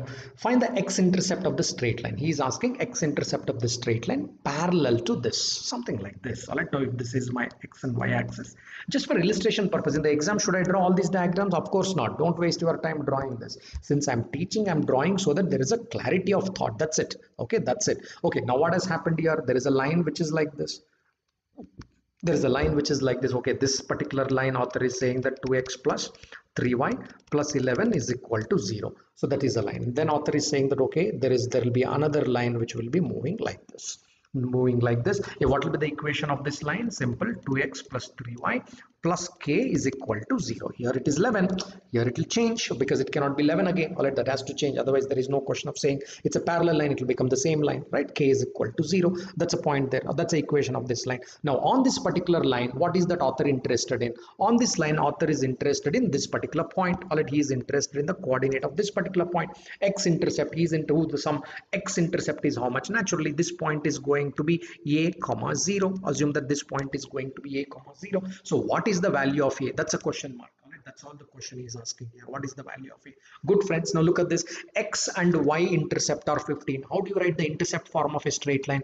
X by a plus y by b, y by b is equal to 1. That's the intercept form of a straight line, isn't it? X, which means here there will be a point which will be 0 comma b, 0 comma b. Now what is that author is trying to say? Author is trying to say that look, a plus b is equal to 15. See, this comes to your mind. It's not of any use here. It just comes to your mind. X by a plus y by b is equal to 1. Good. So out of this, what you know? He said that x and y intercept, sum of x and y intercept is 15, which means a plus b is equal to 15. Let's keep that in mind. Let's keep that in mind. From here, I can say that b is equal to 15 minus a. Hey, why you are writing b in terms of a? Because a is what I have to find out. A is the x intercept, you take the assumption as a. Therefore, I have to find the value of a here. Let's go back to this equation, my friends. Let's go back to this equation. Which equation? Here, this equation. Because this is the line on which the point A and B lie. Take this particular line. Take this particular line. This point, all right, now this particular point A, let me call this as A. Point A lies on this line. Therefore, substitute the values of A and 0 there. Substitute the value of A and 0 there. 2 times of A plus 3 times of 0 plus 3 times of 0 plus k is equal to 0, which means you are trying to say that k, 2a, therefore you are trying to say 2a plus k, 2a plus k is equal to 0 from here. Okay, good. On to the same line, go to the same line. The point B also lies on the same line. Point B also lies on the same line. B, all right, point B, all right, here, point B also lies on the same line. Substitute the values, therefore, all right, therefore 2 times of 0 plus 3 times of b. What did you say for the b here, friends? B can be written as 15 minus a. B plus k is equal to 0. Okay, from here again you would say that, from here you will say that 30, all right, 30, 50, all right, I'm just expanding this. 30 minus 3a plus k is equal to 0, plus k is equal to 0. Again, you have two simultaneous equations. Why don't you quickly solve them? Solve them means just subtract the second equation from the first. Just subtract this. Subtract the second equation from the first. K cancel. All right, k and k cancel. Therefore, you say that minus 30 plus 5a is equal to 0. Therefore, 5a is equal to 30. From here, you say that a is nothing but 6. From here you say that a is nothing but 6. Simple. Therefore x intercept is nothing but 6. That was your answer there. Simple question, very elegant question. Where did you start with? You said that the line parallel to the given line. If there is a line parallel to the given line, looks like what? Parallel to the given line looks like what? And what is the meaning of these intercepts? All right, intercept is nothing but something like this. There is there is one point A, there is one point B which lies on the x and y axis. Once you understand this, it again boils down to some simple simultaneous equation. You can get the value of a also, you can get the value of k also if it is required, but you just wanted a and you solved it. Simple. You just have to just understand the underlying objective, as I keep telling. Once you understand the underlying objective, trust me, all right, coordinate geometry is one of the very simplest subjects. All right, one of the very simplest subjects. Fair enough. Let's go here. Of course, we all like simple subjects. I like simple subjects. So coordinate geometry is really one of the simple ones. You just have to understand the nuts and bolts of coordinate geometry, and you have to read between the lines in the question. Here we go, another question. Now we have reached the angles. Parallel lines, perpendicular lines is over. We started the distance formula. We did questions on distance. We did questions on section. Then we did questions on slope. Then we went on to do the questions on lines parallel and perpendicular. Now I've reached the angles. I'm doing some basic on angles. Right, we still have about 40 minutes time. We have about 40 minutes time. So once I do a couple of questions and angles, I will do varieties, in the sense like I have a clear agenda, right? So I did about 4 parts by now. I'll do 5 and 6. Then I'll open up other parts quickly. All right, let's take a look here. The acute angle between these particular lines is how much? Acute angle. How do I find the acute angle? We talked about that. Acute angle is nothing but tan theta is equal to, all right, tan theta is equal to mod of m1 minus m2 divided by 1 plus m1 m2. Take the positive one, that is when you get the acute. If you take the negative one, you get the obtuse. Right, when you take the negative one, you get the obtuse. If you take the positive one, you get the obtuse. That's why you put that under the mod. Okay, where do I get my m1 from? From here, my friends. How do you get the m1 value? We said that the value of m1 is nothing but a minus of a1 by b1. Minus of a1 by b1. What is a1? 2 is a1. What is b1? b1 is nothing but 1. Therefore, you are saying that minus 2 by 1.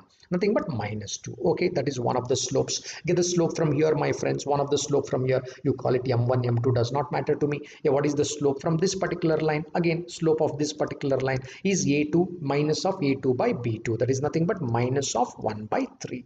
Minus 1 by 3. So you got the slopes, you are ready. The value of m1 is ready. The value of m2 is ready. Apply it, go back here, put it here. Tan theta is equal to. Therefore, tan theta is equal to, what is the value of m1? Minus 2. Okay, what is the value of m2? Minus 1 by 3. That is nothing but minus of minus plus 1 by 3 divided by 1 plus. Hey, what is the value of m1? Minus 2. What is the value of m2? Minus 1 by 3. Good. So this is the value that you are evaluating. This is the value that you are kind of evaluating. Let's evaluate this. All right, let's evaluate this. It becomes minus 5 by 3. Minus 5 by 3 divided by, all right, 1 plus 2 by 3. 1 plus 2 by 3 is nothing but 5 by 3. 1 plus 2, 1 plus 2, 1 plus 2 by 3, nothing but 5 by 3. Okay, so therefore you are saying that this value is nothing but minus 1 under the mod. Minus 1 under the mod. If you want the positive angle, take the output as 1. So now you are trying to say that, look, tan theta is equal to 1.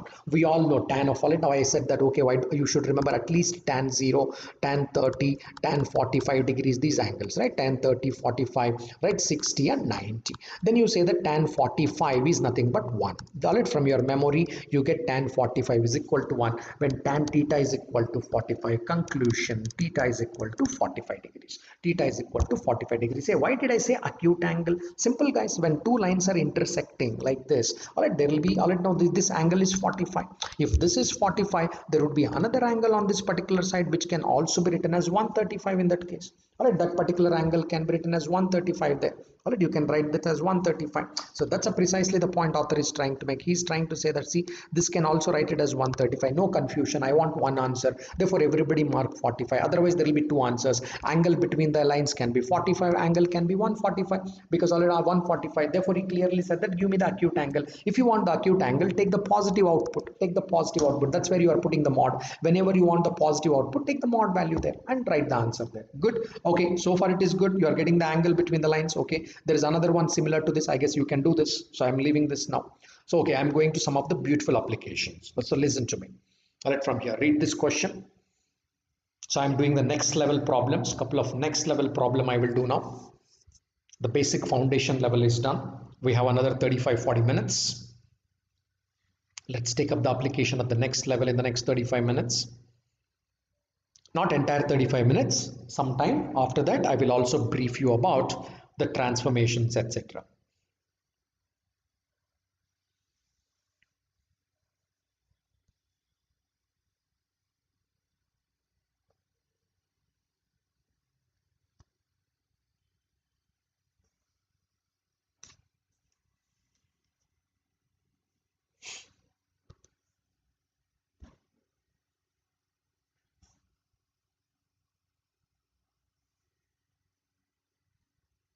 Okay, do it with me. Ramesh drives his car along the line y is equal to root 3 times of x from the origin. Okay, first let's draw a schematic diagram just to understand this first, what this Ramesh is trying to do.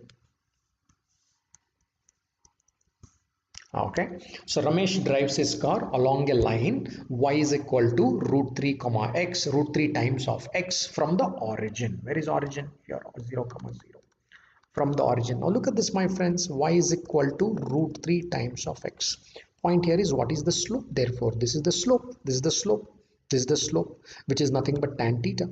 All right, tan theta. We already know that. All right, m slope is nothing but tan theta is nothing but root 3. All right, is nothing but root 3. So point here is tan theta is equal to root 3. That is the slope, isn't it? Y is equal to mx. That's also a form of the equation. I talked about that. Y equation of a line. Y is equal to mx plus b. Mx plus b. When b is equal to 0, the line passes through the origin. As simple as that. The line passes through the origin. So this is one of the, there are 4 types of equations of line, I said. So the moment you look at this particular equation, you will recall one of the types of the line. Which type of the line? Slope intercept form of a straight line you get. What is that slope intercept form of a line? Y is equal to mx plus b, in which b is 0. That's what you realize, in which b is 0. B is 0 means what? The line passes through the origin. Good. So therefore, what is this root 3 here? This root 3 is nothing but the slope of the line. Directly comes in your mind. Tan theta is equal to root 3. Therefore, theta is equal to what? Again, tan 0, 30, 45, 60. When you remember, you understand that, all right, man. Therefore, theta is equal to 60 degrees. theta is equal to 60 degrees. Beautiful. So therefore this guy is moving with an angle of 60 degrees. This is the line through which is going. What is this particular angle? 60 degrees. 60 degrees. Good. That's a point you are trying to say. If the speed of the car is 10 meters per second and he has driven this car for 2 seconds, which means he is at a distance of 20 meters. Say that, okay, he reached a point here. He started at a point A and he reached a point called B. Call it point called B. What is that particular distance? 20 meters. That particular distance is 20 meters. Now the point here is, this point has two coordinates called m, n. This point has two coordinates called m, n. Why don't you tell me? The m and n are positive, which means so he has gone to the positive axis, quadrant 1. He traveled. Find the coordinates m and n. That is the question. Beautiful question. Close this, friends. Just close this. This is 90 degree. Just drop a vertical line. 90 degree. Therefore, this is what? 30 degree. I told you in the geometry question, geometry 1, 30 in a 30, 60, 90 triangle. The sides opposite these angles are in the ratio 1 is to root 3 is to 2. Side opposite 90. How much here, my friend? Side opposite 90 is how much? 20 units. Therefore, this is 20. 2 corresponds to 20. Therefore, 1 corresponds to how much? 10. Root 3 corresponds to how much? 10 root 3. So these are the sides here. What is the side opposite 30 degree here? This is 10 units. This is 10 units. What is the 10 units? The value of m. Therefore, the value of m is 10 units. What is the side opposite 60 degrees? 60 degrees is root 3 units. Therefore, what is this value? 10 root 3, which is nothing but the value of n. That is the height. Now that is nothing but the height, 10 root 3. Therefore, this is 10 root 3. Such a simple question. Such a simple question. The values of m and n are 10 and 10 root 3. Such an elegant and beautiful question. It simply turned out to be 30, 60, 90 triangle. See where that concept of coordinate was coming here. The slope. Slope was the concept of coordinate. Once you got that slope, rest is simply 30, 60, 90 triangle. Such a beautiful and elegant question. I guess everybody enjoyed this question. You enjoyed it. Okay, let's go further. Let's go further. Let's take a look here. Another beautiful question asked in the exam. Another beautiful question. Take a look at this. Another beautiful question. I hope you are enjoying as much as I am enjoying teaching here. I guess you are enjoying it.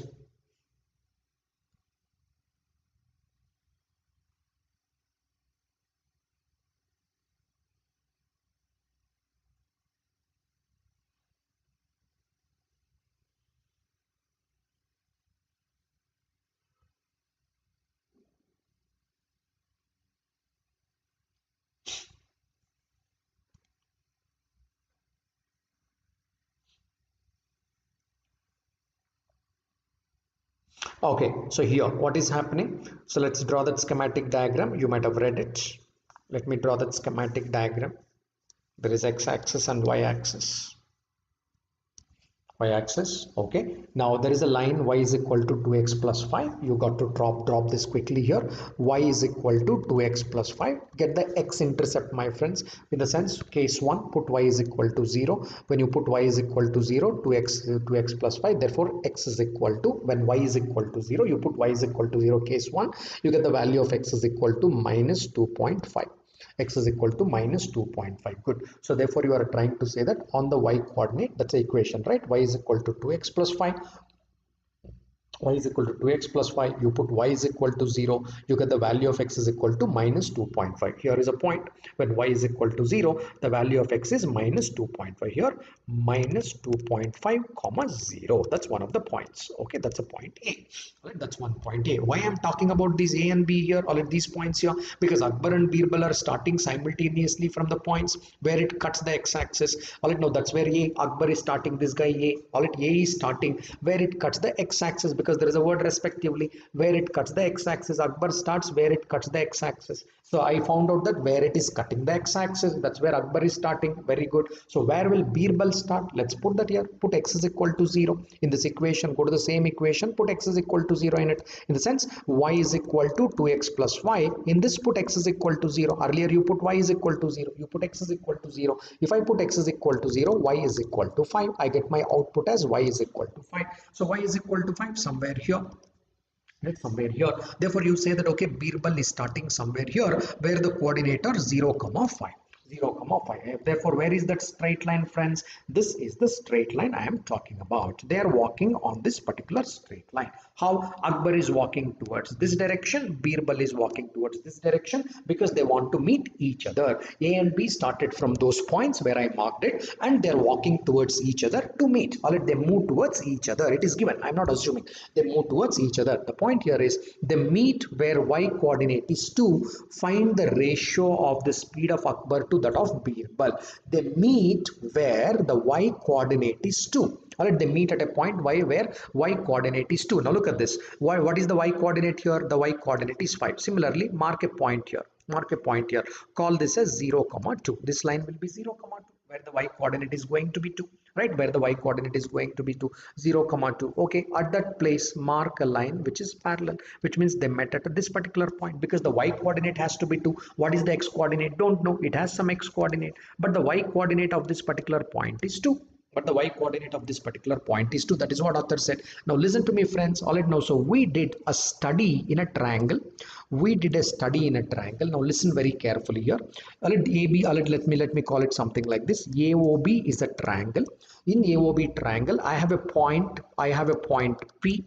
I have a point P which divides the given length OB in the ratio, which divides the given length OB in the ratio 3:2. Let's say this divides the ratio in the 3:2. If it divides in the ratio 3:2, if I drop a line parallel to this AO, let PQ, let me call this as PQ. Line PQ is parallel to AO. So we said that, we talked about the theorem while we are doing the geometry. We said using basic proportionality theorem. Using basic proportionality theorem, if this ratio is 3:2, this ratio will also be 3:2. That's what we discussed. This ratio will also be 3:2. Simple, friends. So where I'm talking about 3:2, now look, what is this height, guys? This height is 2 units. What is this height? Therefore 3 units. Why? Total height is 5 units. From here till here it is 5 units up to point B. So now we already know. So this is 2 units. Therefore this is going to be 3 units. 0, 2 is the line, which means what was that height? 2. So therefore what is the distances covered here? 3:2. The time is constant. If the distance covered by Akbar, for every 2 units covered by Akbar, Birbal has covered 3 units. That's the distance it's covered. Therefore, what is the ratio of the speeds? Ratio of the speeds are directly proportional to ratio of the distances. Speed and distance are directly proportional when the time is constant. Therefore, the required answer is 2:3, because speed of Akbar and then Birbal. Akbar is 2 units. Akbar is 2 units. This number, the Birbal is 3 units. Therefore, it is 2:3. Now look how this, what was the concept that was being used in this particular question? Nothing. You first use the coordinate geometry. You use the coordinate geometry to determine where is Akbar and where is Birbal. You determined that. Once you determined it, you just went on to use the basic proportionality theorem. That's it. There was a point 2 which was given there. Y coordinate point is 2. From there you just drop a line parallel to that. I'll let now parallel to that, 2 units here and then 3 units here. So that's it. Basic proportionality theorem. Once you use the basic proportionality theorem, then use another concept of time speed distance. Use the time speed distance. All right, when the time is constant, distance is directly proportional to speed. All right, now distance is directly proportional to speed. Birbal, for 3 units Birbal traveled, Akbar has traveled 2 units. Therefore the distance is in the ratio 2:3. Therefore the speed is also in the ratio 2:3. So now look at that, how 3 concepts are working together. Started off with coordinate geometry, went on to basic proportionality theorem, then you went on to time speed distance. How beautifully the concepts are getting connected. One of the beautiful questions that appeared in the exam, beautiful questions appeared, how nicely you are connecting the 3 concepts. It doesn't take much time for the person who is seamlessly connect the concepts. This question does not take much time. All right, you will kind of say that, see, that's a point, that's a reason. The point here is the coordinate geometry and geometry kind of go together. Keep that in mind. I already showed you a couple of applications, how they go hand in hand. That's important there, right? Okay, so you are getting my point. Another 20-25 minutes of lecture. Follow me through. Let's do a few more questions. Follow through here. Okay, I'm talking now transformations. I will talk transformation. Recall what you read in the high school about transformation quickly. Try and recall some of the things you read in the high school about this transformation. The questions on transformation are also common in the exam. Pretty common in the exam. Questions on transformation. Very common. Right, something like this. Okay, let me take this itself as an example to illustrate, my friends. Let me take this as an example. See what has happened here is, so here is 0 comma 0, 0 comma 0. The new coordinates of 6 comma minus 5. You live at an address called 6 comma minus 5. You live here 6 comma minus 5. All right, let's say that this is the home H. All right, now this is the origin O. All right, that's a O is the old origin. All right, H is the coordinates of your home with respect to old origin. Then what happened? You said that, hey, I'm shifting the origin. This is the origin is what? Reference point. This is the old reference point. Now you are saying that, hey, I will create a new reference point called 3 comma minus 2. You are creating a new reference point here. This is the new reference point.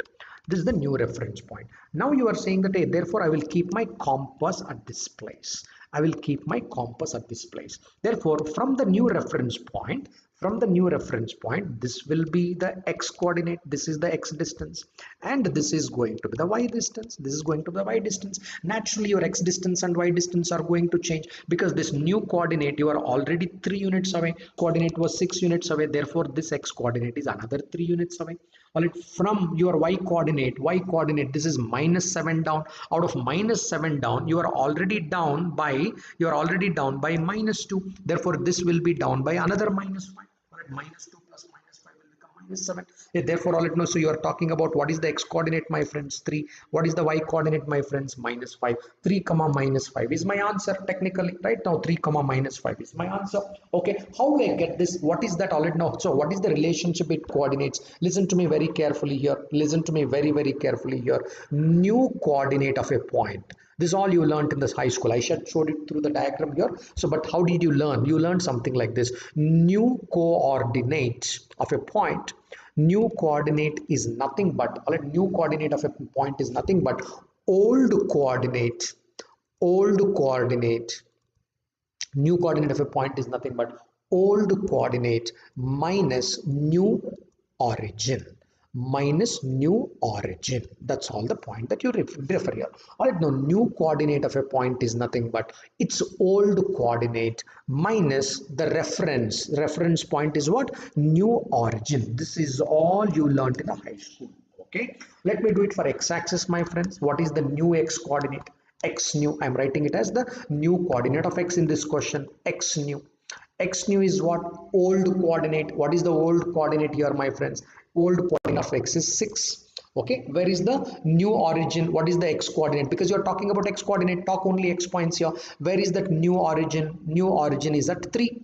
New origin is at 3. Therefore 6 minus 3, all right, which is nothing but 3. That is the new coordinate. That's a new coordinate of x. Okay, similarly y new. All right, now similarly new coordinate of y.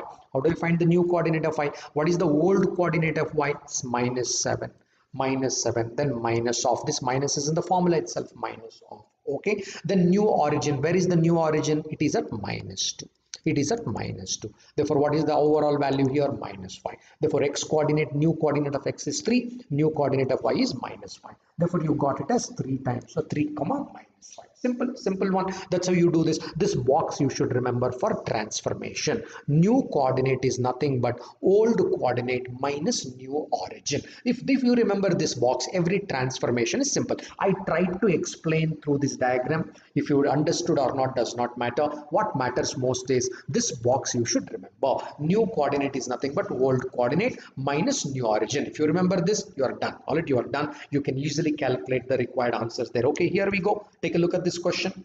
Take a look at this question. Take a look at this question. Get me the response to this.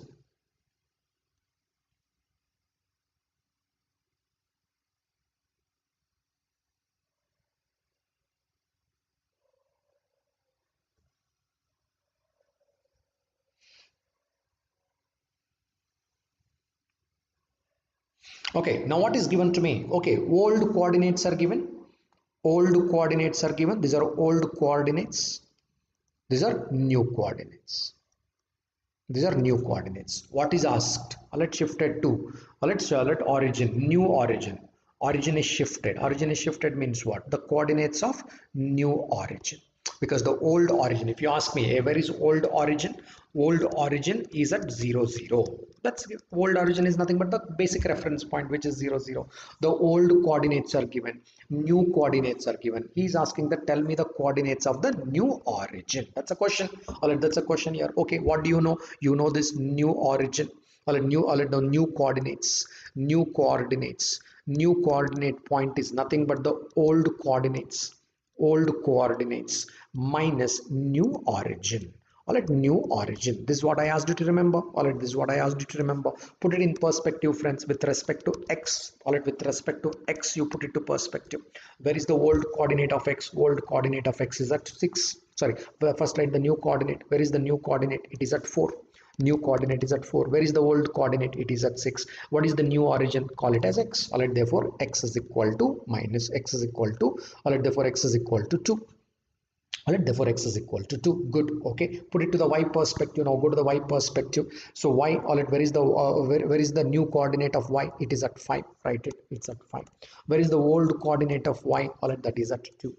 And then what is the new coordinate of new origin? New origin is at y, let's say. Therefore y is equal to, all right, therefore y is equal to minus 3. Therefore you got the reference point as 2 comma minus 3. 2 comma minus 3. B is the answer. You have shifted your new origin to a point called 2 comma minus 3. Simple one, simple one. Now take a look at this. This is the beautiful question I have seen. Beautiful question I have seen. One of the beautiful questions. A very nice question which appeared in the exam on transformation. Really nice question. And transformation. One of the beautiful question.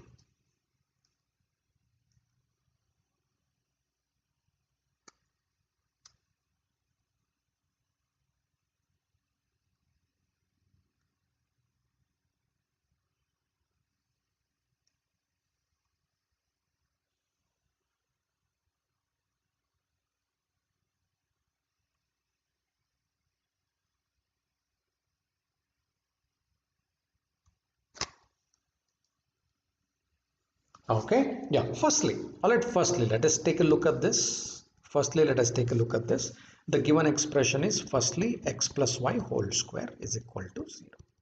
Firstly, that's a given expression, right? No, that's a curve. That's a curve, right? That's, of course, it's a curve.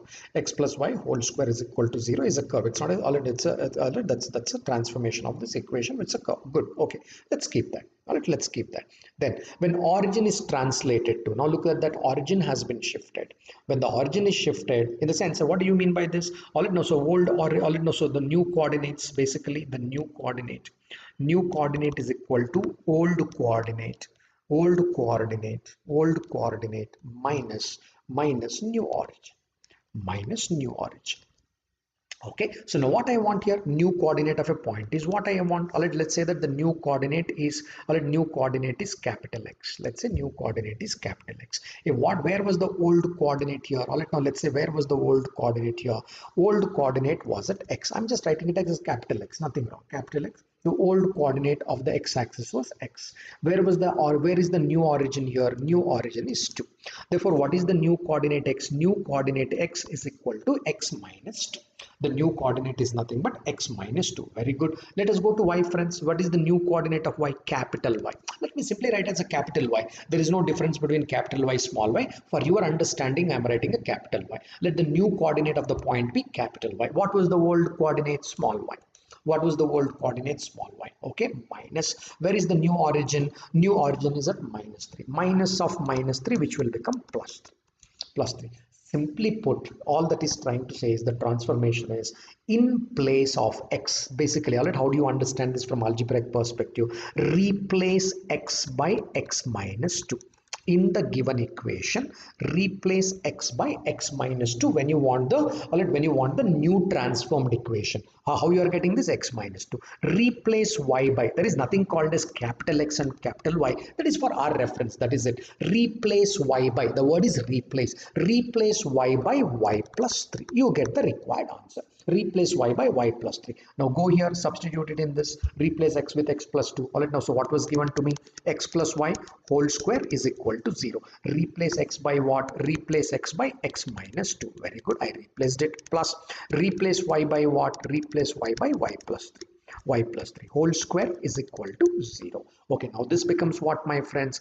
X plus y plus 1 whole square is equal to 0. Expansion, all are positive, all are positive. The coefficient of x is positive. All are positive only here. Right now all of them are positive only out here. The coefficient of x is positive, coefficient of y is positive, coefficient of 1 is positive. Therefore every term will be positive, every term will be positive. There is only one such answer option, therefore it is a. Therefore it is a. Why? Because there is some minus here, minus you will not get. All right, there is some minus here, minus you will not get. There is some minus here, minus you will not get. Okay, the minus you will not get because everything is positive. Why on earth you are going to get negative there? Therefore simply put, a is the answer. Look at this. What is the transformation here? Beautiful part of algebra is what? Replace. So in place of x, replace x with x minus 2, replace y with y minus 2. From where that concept is coming? From the transformation. New coordinate is a function of old coordinate minus new origin. All right, that's the function there. Once you get that, you know what to replace by, and such a beautiful example becomes such a simple example. Also there was a point nicely made, x plus 2xy plus y square is equal to 0. Look at that, how nicely he has given x plus y whole square is equal to 0. They test some of our responses and reactions like this. All right, we need to be a little mindful in the exam. They test some of our reflex actions. Are you able to catch that reflex action? If you're able to catch certain reflex action and certain concept, we know that we can close the questions a little faster and better. Okay, let's go further. You're all enjoying, I guess. You're all getting the point what I'm trying to make. Another type of beautiful question appearing in the cat. So I will do this question. This is not a cat question. I will do this question. The next is the cat question on mirror image. All right, mirror image. Let's find it. Let's do that. How do we work on this mirror image kind of questions? Let's work on this point quickly.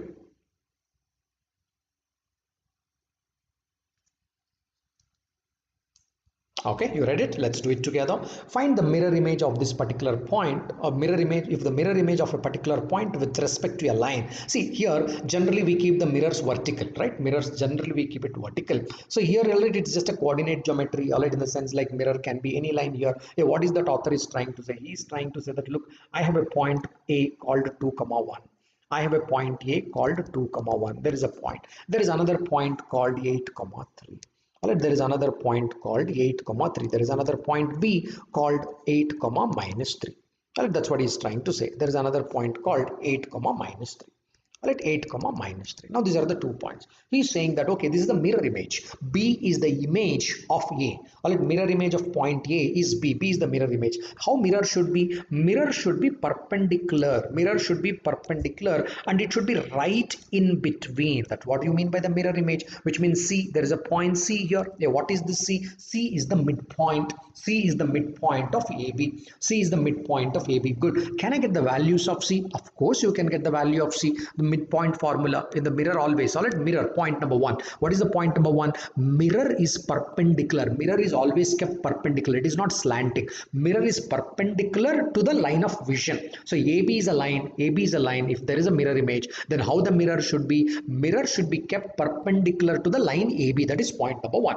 So where the mirror should be kept? It should be kept right in between, because the distance from A to C will be always equal to C to B. Right? In a good mirror, the distances will remain constant there. Same there. So therefore C is the midpoint. Put the midpoint here, friends. 8 plus 2, 10. 10 divided by 2, 5 comma. Therefore I'm writing the coordinates of point C, 5 comma. I'm writing 5 comma. Okay, go to the coordinates of y, minus 3 and 1, which becomes minus 2. Minus 2 divided by 2, which becomes minus 1. So I got the midpoint. I got the point C there. I got the point C there. But what is required here? Equation of the line. Equation of this particular line he is asking. Alright, with respect to a line is this. Find the equation of the line. He's asking equation of this mirror line. Fine. Equation of the mirror line will be already now. So here, equation of the mirror line will have the slope. Now find the slope of this particular line here, this AB. Yeah, what is the slope of line AB? The slope of line AB. The slope of line AB here. Let's find the slope of line AB. What is the slope of this particular line AB? Slope of this particular line is 1 minus of minus 3. That is plus 3. Alright, that's the difference. Y coordinates 1 minus of minus 3. And then x minus of minus. So x, alright, then x is nothing but 2. 2 minus 8.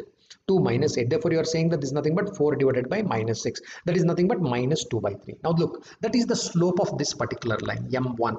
M1 is equal to minus 2 by 3. That's the slope of the given line. Alright, that is the slope of this line. Therefore, what is the slope of the line perpendicular to this line? We already said that M1 into M2 will be equal to minus 1. Should be minus 1. Therefore, slope of this line is 3 by 2.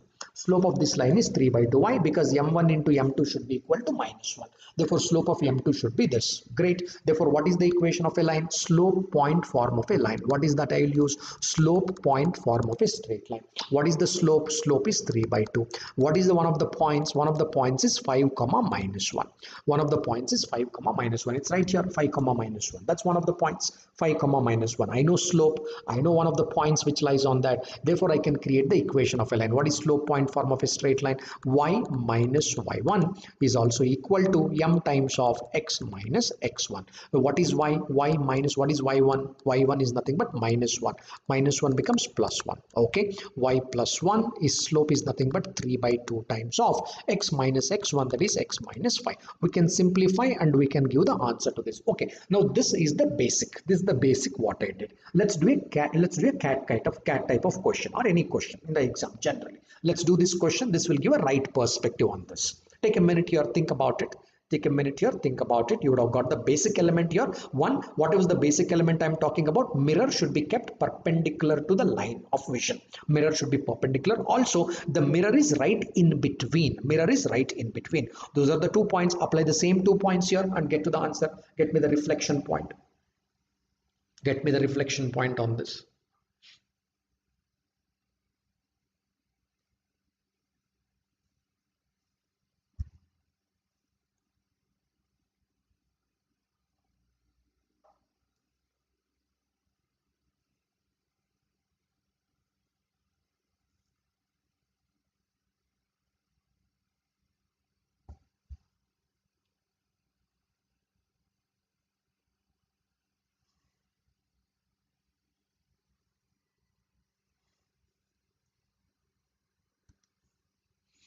Okay, follow me friends. Find the mirror image of this particular point when it is reflected about this particular line. Okay, so we have a line 2x plus 3y is equal to 18, something like this. Okay, does not matter. Let us just a schematic line I'm drawing. Okay, what is this particular line? This is 2x plus 3y is equal to 18. All right, then I have a point, mirror image of point 1 comma 1. So probably all right now, so I'm looking at the line like this. All right, yeah, so I'm looking at the line like this. Okay, here is a point 1 comma 1. Say this is the point A. The mirror image of this particular point is at B. All right, mirror image of this point is at B. Let's say that this point is P comma Q. So that's what I'm interested in. What is this P comma Q? All right, that is what author is interested in. There is a line there. Hey, what does this line do? This line cuts AB at a point called C. All right, this line cuts this AB at a point called C. Correct. All right, now it cuts at a point called C, which is the midpoint. All right, which is the midpoint of AB. All right, which would be the midpoint of AB. Couple of things, my friends. Couple of things quickly I want you to tell you. I can write the equation of this particular line. I can write the equation of this particular line. How is that? So because I know that the one of the lines is 2x plus 3y is equal to 18. 2x plus 3y is equal to 18. All right, that's the line there. So line which is perpendicular to this, very simple. I can write this, just interchange these coefficients. You will say that, okay, interchange that coefficients. If I interchange these coefficients, it will become 3x and 2y, and interchange the sign. 2x, 3x minus 2y is equal to 0.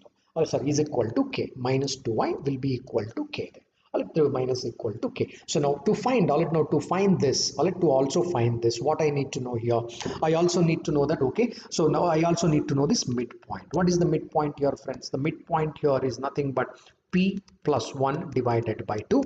That will be the x coordinate. What is the q, what is the y coordinate of this midpoint? Q plus 1 divided by 2. Okay, substitute. Let's all it now, that's q plus 1 divided by 2, p plus 1 divided by 2, and also q plus 1 divided by 2. That gives me the midpoint. Well, that's one way of approaching this particular question, right? Okay, one way of approaching this particular question. Yeah, so give me a minute here. Fair enough. All right, let's continue. Let's put these points on this. Let's put these points on this. Therefore, this is 3 times of p plus 1 divided by 2, because this point lies on this line, minus 2 times of q plus 1 divided by 2 is also equal to k. Fine, that's one side of the story. That's one side of the story. At the same time, these points Well, these points also lie on this particular line. So therefore you can also substitute onto this. Therefore 2 times of, you can say that p plus 1 by 2, all right, p plus 1 by 2 plus 3 times of q plus 1 by 2, q plus 1 by 2 is also equal to 18. All right, that's also equal to 18. You got another line there, but all right, you have 3 variables. P and q is a variable here, that's fine. So here also p and q is a variable. Along with that you have another variable called as a k. All right, you also have another variable called as a k. So now there is another point here. What is the another point? Slope of this particular line. I can talk about the slope of this particular line. What is the slope of this line here? What is the slope of this particular line? Slope of this particular line is minus 2 by 3. Therefore what will be the slope of this particular line? Slope of this particular line is going to be 3 by 2. Slope of this line is going to be 3 by 2. Why? Because this line is perpendicular. This is precisely the concept you used in the previous question. Therefore what is the slope, friends? How do you write the slope? Slope is nothing but, all it, y coordinates, that is q and minus 1. So therefore you say that, okay, from here q minus 1 divided by p minus 1 is also equal to 3 by 2. Q minus 1, p minus 1 is also equal to 3 by 2. You get, therefore, all it, from here you get another equation.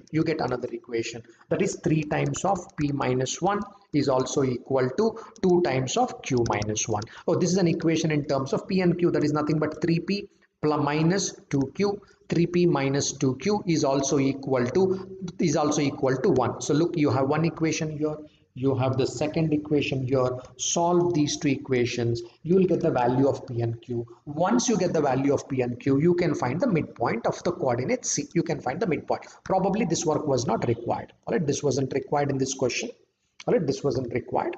This portion was not required. You got one equation from here and you already got the second equation from here. 2 equations in terms of p and q. Get the values of p and q. Once you know the values of p and q, you can find the midpoint of this. Therefore what is the function of this? All right, firstly it is a function of slope. So you found a slope here, then you find a slope of a line which is perpendicular to that, that is m1 into m2 is equal to minus 1. Then you found this particular slope. So therefore slope is the opening point of this. Once you get the opening point of this particular slope, you are done and dusted with this. Probably this point you can find out. Once you get the value of p and q, you can find this. So this is about the mirror image of this. I hope you can solve these questions to yourself. You can solve this simultaneous equation. You'll get p and q. From p and q, you can please determine that. Okay. So I will do a couple more questions, maybe couple more questions here.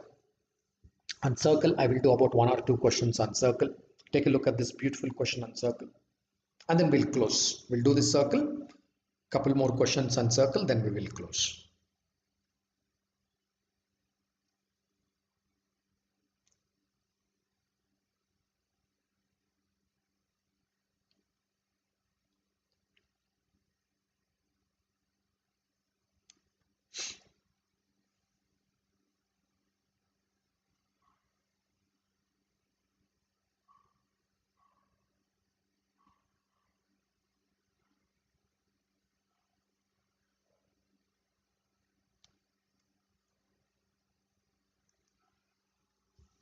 Okay, all right. Find the equation of the circle passing through the point this and this, whose center is on this particular line. First, listen to me first. I'll know a couple of things about the equations of the circle. Technically, already we write it something like this. If there is a circle, first let me give quick basic on this circle. The center is g comma h. The center is g comma h and has a radius length of r. Then you can write the equation of the circle as x minus g whole square plus y minus h whole square. What is g? G is the x coordinate of the center. What is h? Y coordinate of the center, which is also equal to radius square. Now this is the equation of the radius, which equation of the circle, which you should remember. Just like you had the equation of a straight line, which is ax plus by is equal to c. That's the equation of a straight line. Similarly, equation of a circle. To write the equation of a circle, 2 things I should know. One, where is its center? Second thing, what is the length of the radius? If I know this, I can write the equation of the circle as x minus g whole square, y minus h whole square is equal to r square. That's how you can write the equation of the circle. Now listen to this, friends. Now what is it given to me? Find the equation of a circle passing through the points. Let me draw a circle here. Okay, that's about that you keep that in mind. Let's work on this particular question. If there is a circle, Find the equation of a circle passing through this particular line. Okay, let me draw that line. Say that the line is passing something like this through the center, because it's a line is passing through the center is on this line. Okay, there is a line going through, there is a center here. Okay, what is the equation of this particular line? Author says the equation of this line is 4x plus y is equal to 16. Okay, let's keep it. That's the equation of this particular line. And through the points, the circle also goes through 2 points called 4, 1, or it also goes through the points called as 4, 1 and 6, 5. Let's say that this point is 4, 1 randomly. There is no reason why I'm writing that. Okay, now here it's a 6, 5. Let's say that this particular point is, there is another point called 6, 5. Say this is 6, 5. 6, 5. This is point A, this is point B, this is origin O. Okay, origin O. What is this here? This is radius. What is this here? This is also radius. This is also radius. Right now, equation of the circle passing through these two particular points, and the center is on this. Okay, what is the coordinates of the center? Let me call it as G, H. Center is at G, H. That's the center. Center is at G, H. Good. Now these are the points which are given to me. All right, these are the points which are given to me. How do I open up this particular one? Point number 1. All right, point number 1. This GH, this point GH lies on this line. There lies on this line. Therefore, the GH has to satisfy this. GH has to satisfy this. Therefore, first equation that you write is 4 times of G. One of the equations, 4 times of G plus H is also equal to 16. Good, I got one equation. I can find the values of G and H provided I get 2 equations, right? I get 2 equations. Okay, let's find here, guys. Let's find this distance R from this part. Let us find this particular distance R. R square is equal to what I'm applying? Distance formula. Distance formula, G minus 6 whole square. R square is equal to G minus 6 whole square plus H minus 5 whole square. H minus 5 whole square. Okay, what is this? Basically you are saying that R square is equal to G square plus 36 minus 12G plus, I'm opening up this other bracket, H square plus 25 minus 10H. Okay, that's one equation. From here, let me write another equation. Here, equation R square is equal to distance formula. 2 points are known, OA forms are known. Therefore, R square is equal to G minus 4 whole square. G minus 4 whole square plus H minus 1 whole square. Plus H minus 1 whole square. Open up this particular bracket. You get that R square is equal to G square plus 16 minus 8G plus, open up this bracket, you get H square plus 1 minus 2H. Now look at this, these two are same, friends. This is same as this. Therefore, when you equate them, G square cancel, H square cancel. What I'm doing, I'm equating. I'm just writing one in front of the other, right? Now, therefore, now you have, take this as the first equation, take this as the second equation, subtract the second equation from the first equation, something like that. Therefore, R square is equal to 0. R square is equal to 0. So therefore, you have 8G minus of 12G. Therefore, that becomes 4G. All right, that becomes 4G. So I'm just acting on G. Similarly, H. All right, therefore minus 2H minus of minus plus 10H. Therefore, it will become plus 8H. Then you have these numbers. There is a 16, all right, and there is a 1 here. There is a 16 and there is a 1, which is 17. And then you have 36, all right, 16 to 36, you have minus 20 there, all right, and then plus 24 there, right? So therefore, all right, now you have minus 44 is equal to 0. Now you got this equation. Now rewrite this equation. All right, divide by 4 throughout. If you divide by 4 throughout, you will get this as G plus 2H minus 11 is also equal to 0. Create a proper equation from here. G plus 2H is equal to 11. Now look at this, friends. You have this and you have this equation. Simply, all right, now solve these two equations. If I solve these two equations, I'll get the value of G, H. Two equation, two variables, I'll get the value of G, H. Once I get the value of G, H, I can get the value of R. I can get the value of R. Why? Because now I know G, H. By solving these two equations, what I'm marking in green, I will get the value of G, H. Once I get the value of G, H, of course, I can get the value of R from here. Once I get the value of R here, I know G, I know H, I know R. Substitute in this, you will get the equation of the circle. equation of the circle. Okay, this is not an exam question as such. I just took this question to illustrate the point that what is the equation of a circle, how do you work on the equation of a circle. That is the point I wanted to illustrate. Basically, idea of this question was to make you aware of this. Equation of a circle is nothing but x minus g whole square plus y minus h whole square is equal to r square. Now, okay, I'm leaving this question at this stage. I'm just leaving this question at this stage because you can find the value of g and h. Go back, substitute and finish this problem, so that I'm creating a prop question for one of the CAT questions. I'm creating time for one of the CAT questions. Take a look at this question on the circles. This was a CAT question, beautiful CAT question. Let's create a time for this. So that solving you can do, simultaneous equation solving you all can do at this stage of the lecture. Take a look at this. This is a very nice CAT question.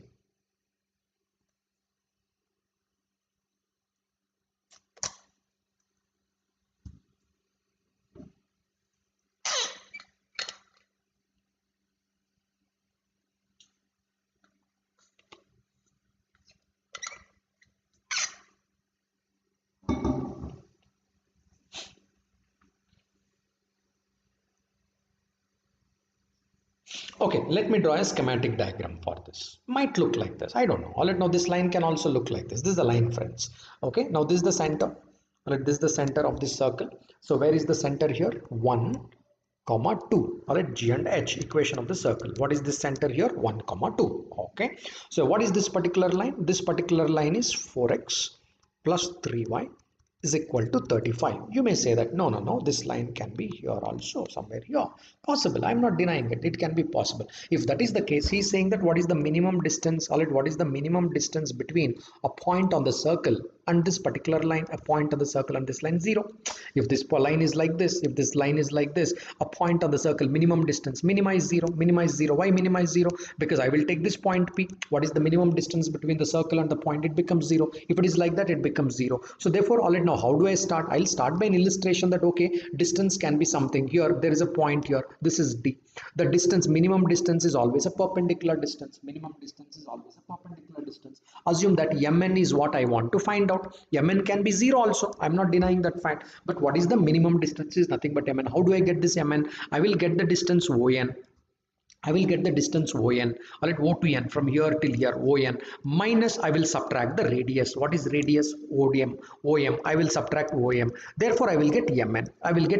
Okay, what if ON minus OM becomes negative? If it becomes negative, assume that okay, the line was somewhere here. Assume that this particular line was somewhere here.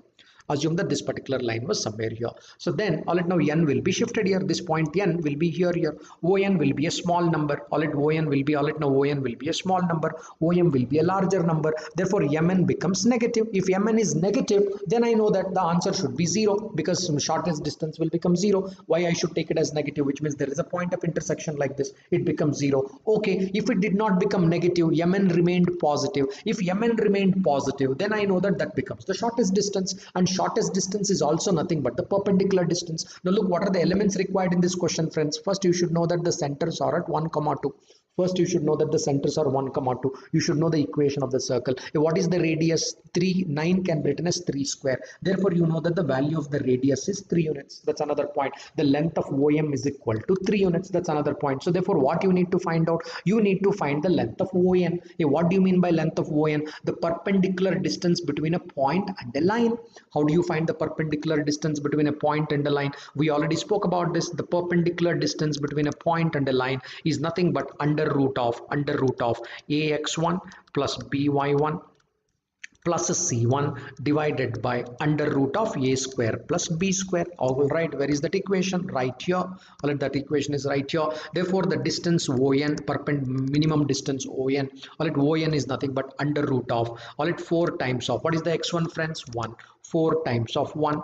4 times of 1. All right, then the value of b, is, all right, value of b is 3. 3 times of y1. What is y1 here? Y1 is nothing but 2. All right, plus c1, that is minus 35. All right, c1, because I have to write it in this fashion first, right? C1, all right, this c, all right, I got to take it inside, right? Minus 35 divided by under root of a square and b square, that is 4 square and 3 square. 4 square and 3 square. Good. So thereby I'm left with minus 25 divided by 5. minus 25 divided by 5 mod of minus 5, which is equal to 5. Now you are trying to say that the distance ON is nothing but 5 units. 5 minus 3, therefore MN is equal to 2 units. You are trying to say that the minimum distance between a point on the circumference and this particular line is nothing but 2. Always the shortest distance is also nothing but the perpendicular distance. Now look how beautifully we use the concept here. This is nothing but the perpendicular distance between a point and a straight line. See, but the point is they never ask this question directly. You got to beat around the bush. They will always beat around the bush. But the point is simply it is nothing but the shortest distance between a point and a line. And you need to be little clear about the concept on circles as well. So how the circle equation is represented. Once you get these 2 points, you will be able to put them together to arrive at the answer. Answer is nothing but 2. All right, now minimum possible distance is nothing but 2 units. All right, now 2 units is the minimum possible distance. That's the answer here. Okay, I hope all of you enjoyed this, right? I touched upon every aspect. I touched upon the lines, their slopes, their distance, parallel, perpendicular, right, angle between them, right? I also talked about the circles, the transformation, right? I tried to cover the entire spectrum as much as possible in the last 2 hours. I hope all of you gained good insights into this. All right, if there are any lectures in the next week, I will see you next week with further lectures. Otherwise, let's stay on course. Keep practicing on this. You'll get 1 or 2 questions on coordinate geometry. Don't neglect it. Questions would be quite simpler. You will be able to crack them. My best wishes and thoughts go with you. Do well. All the best.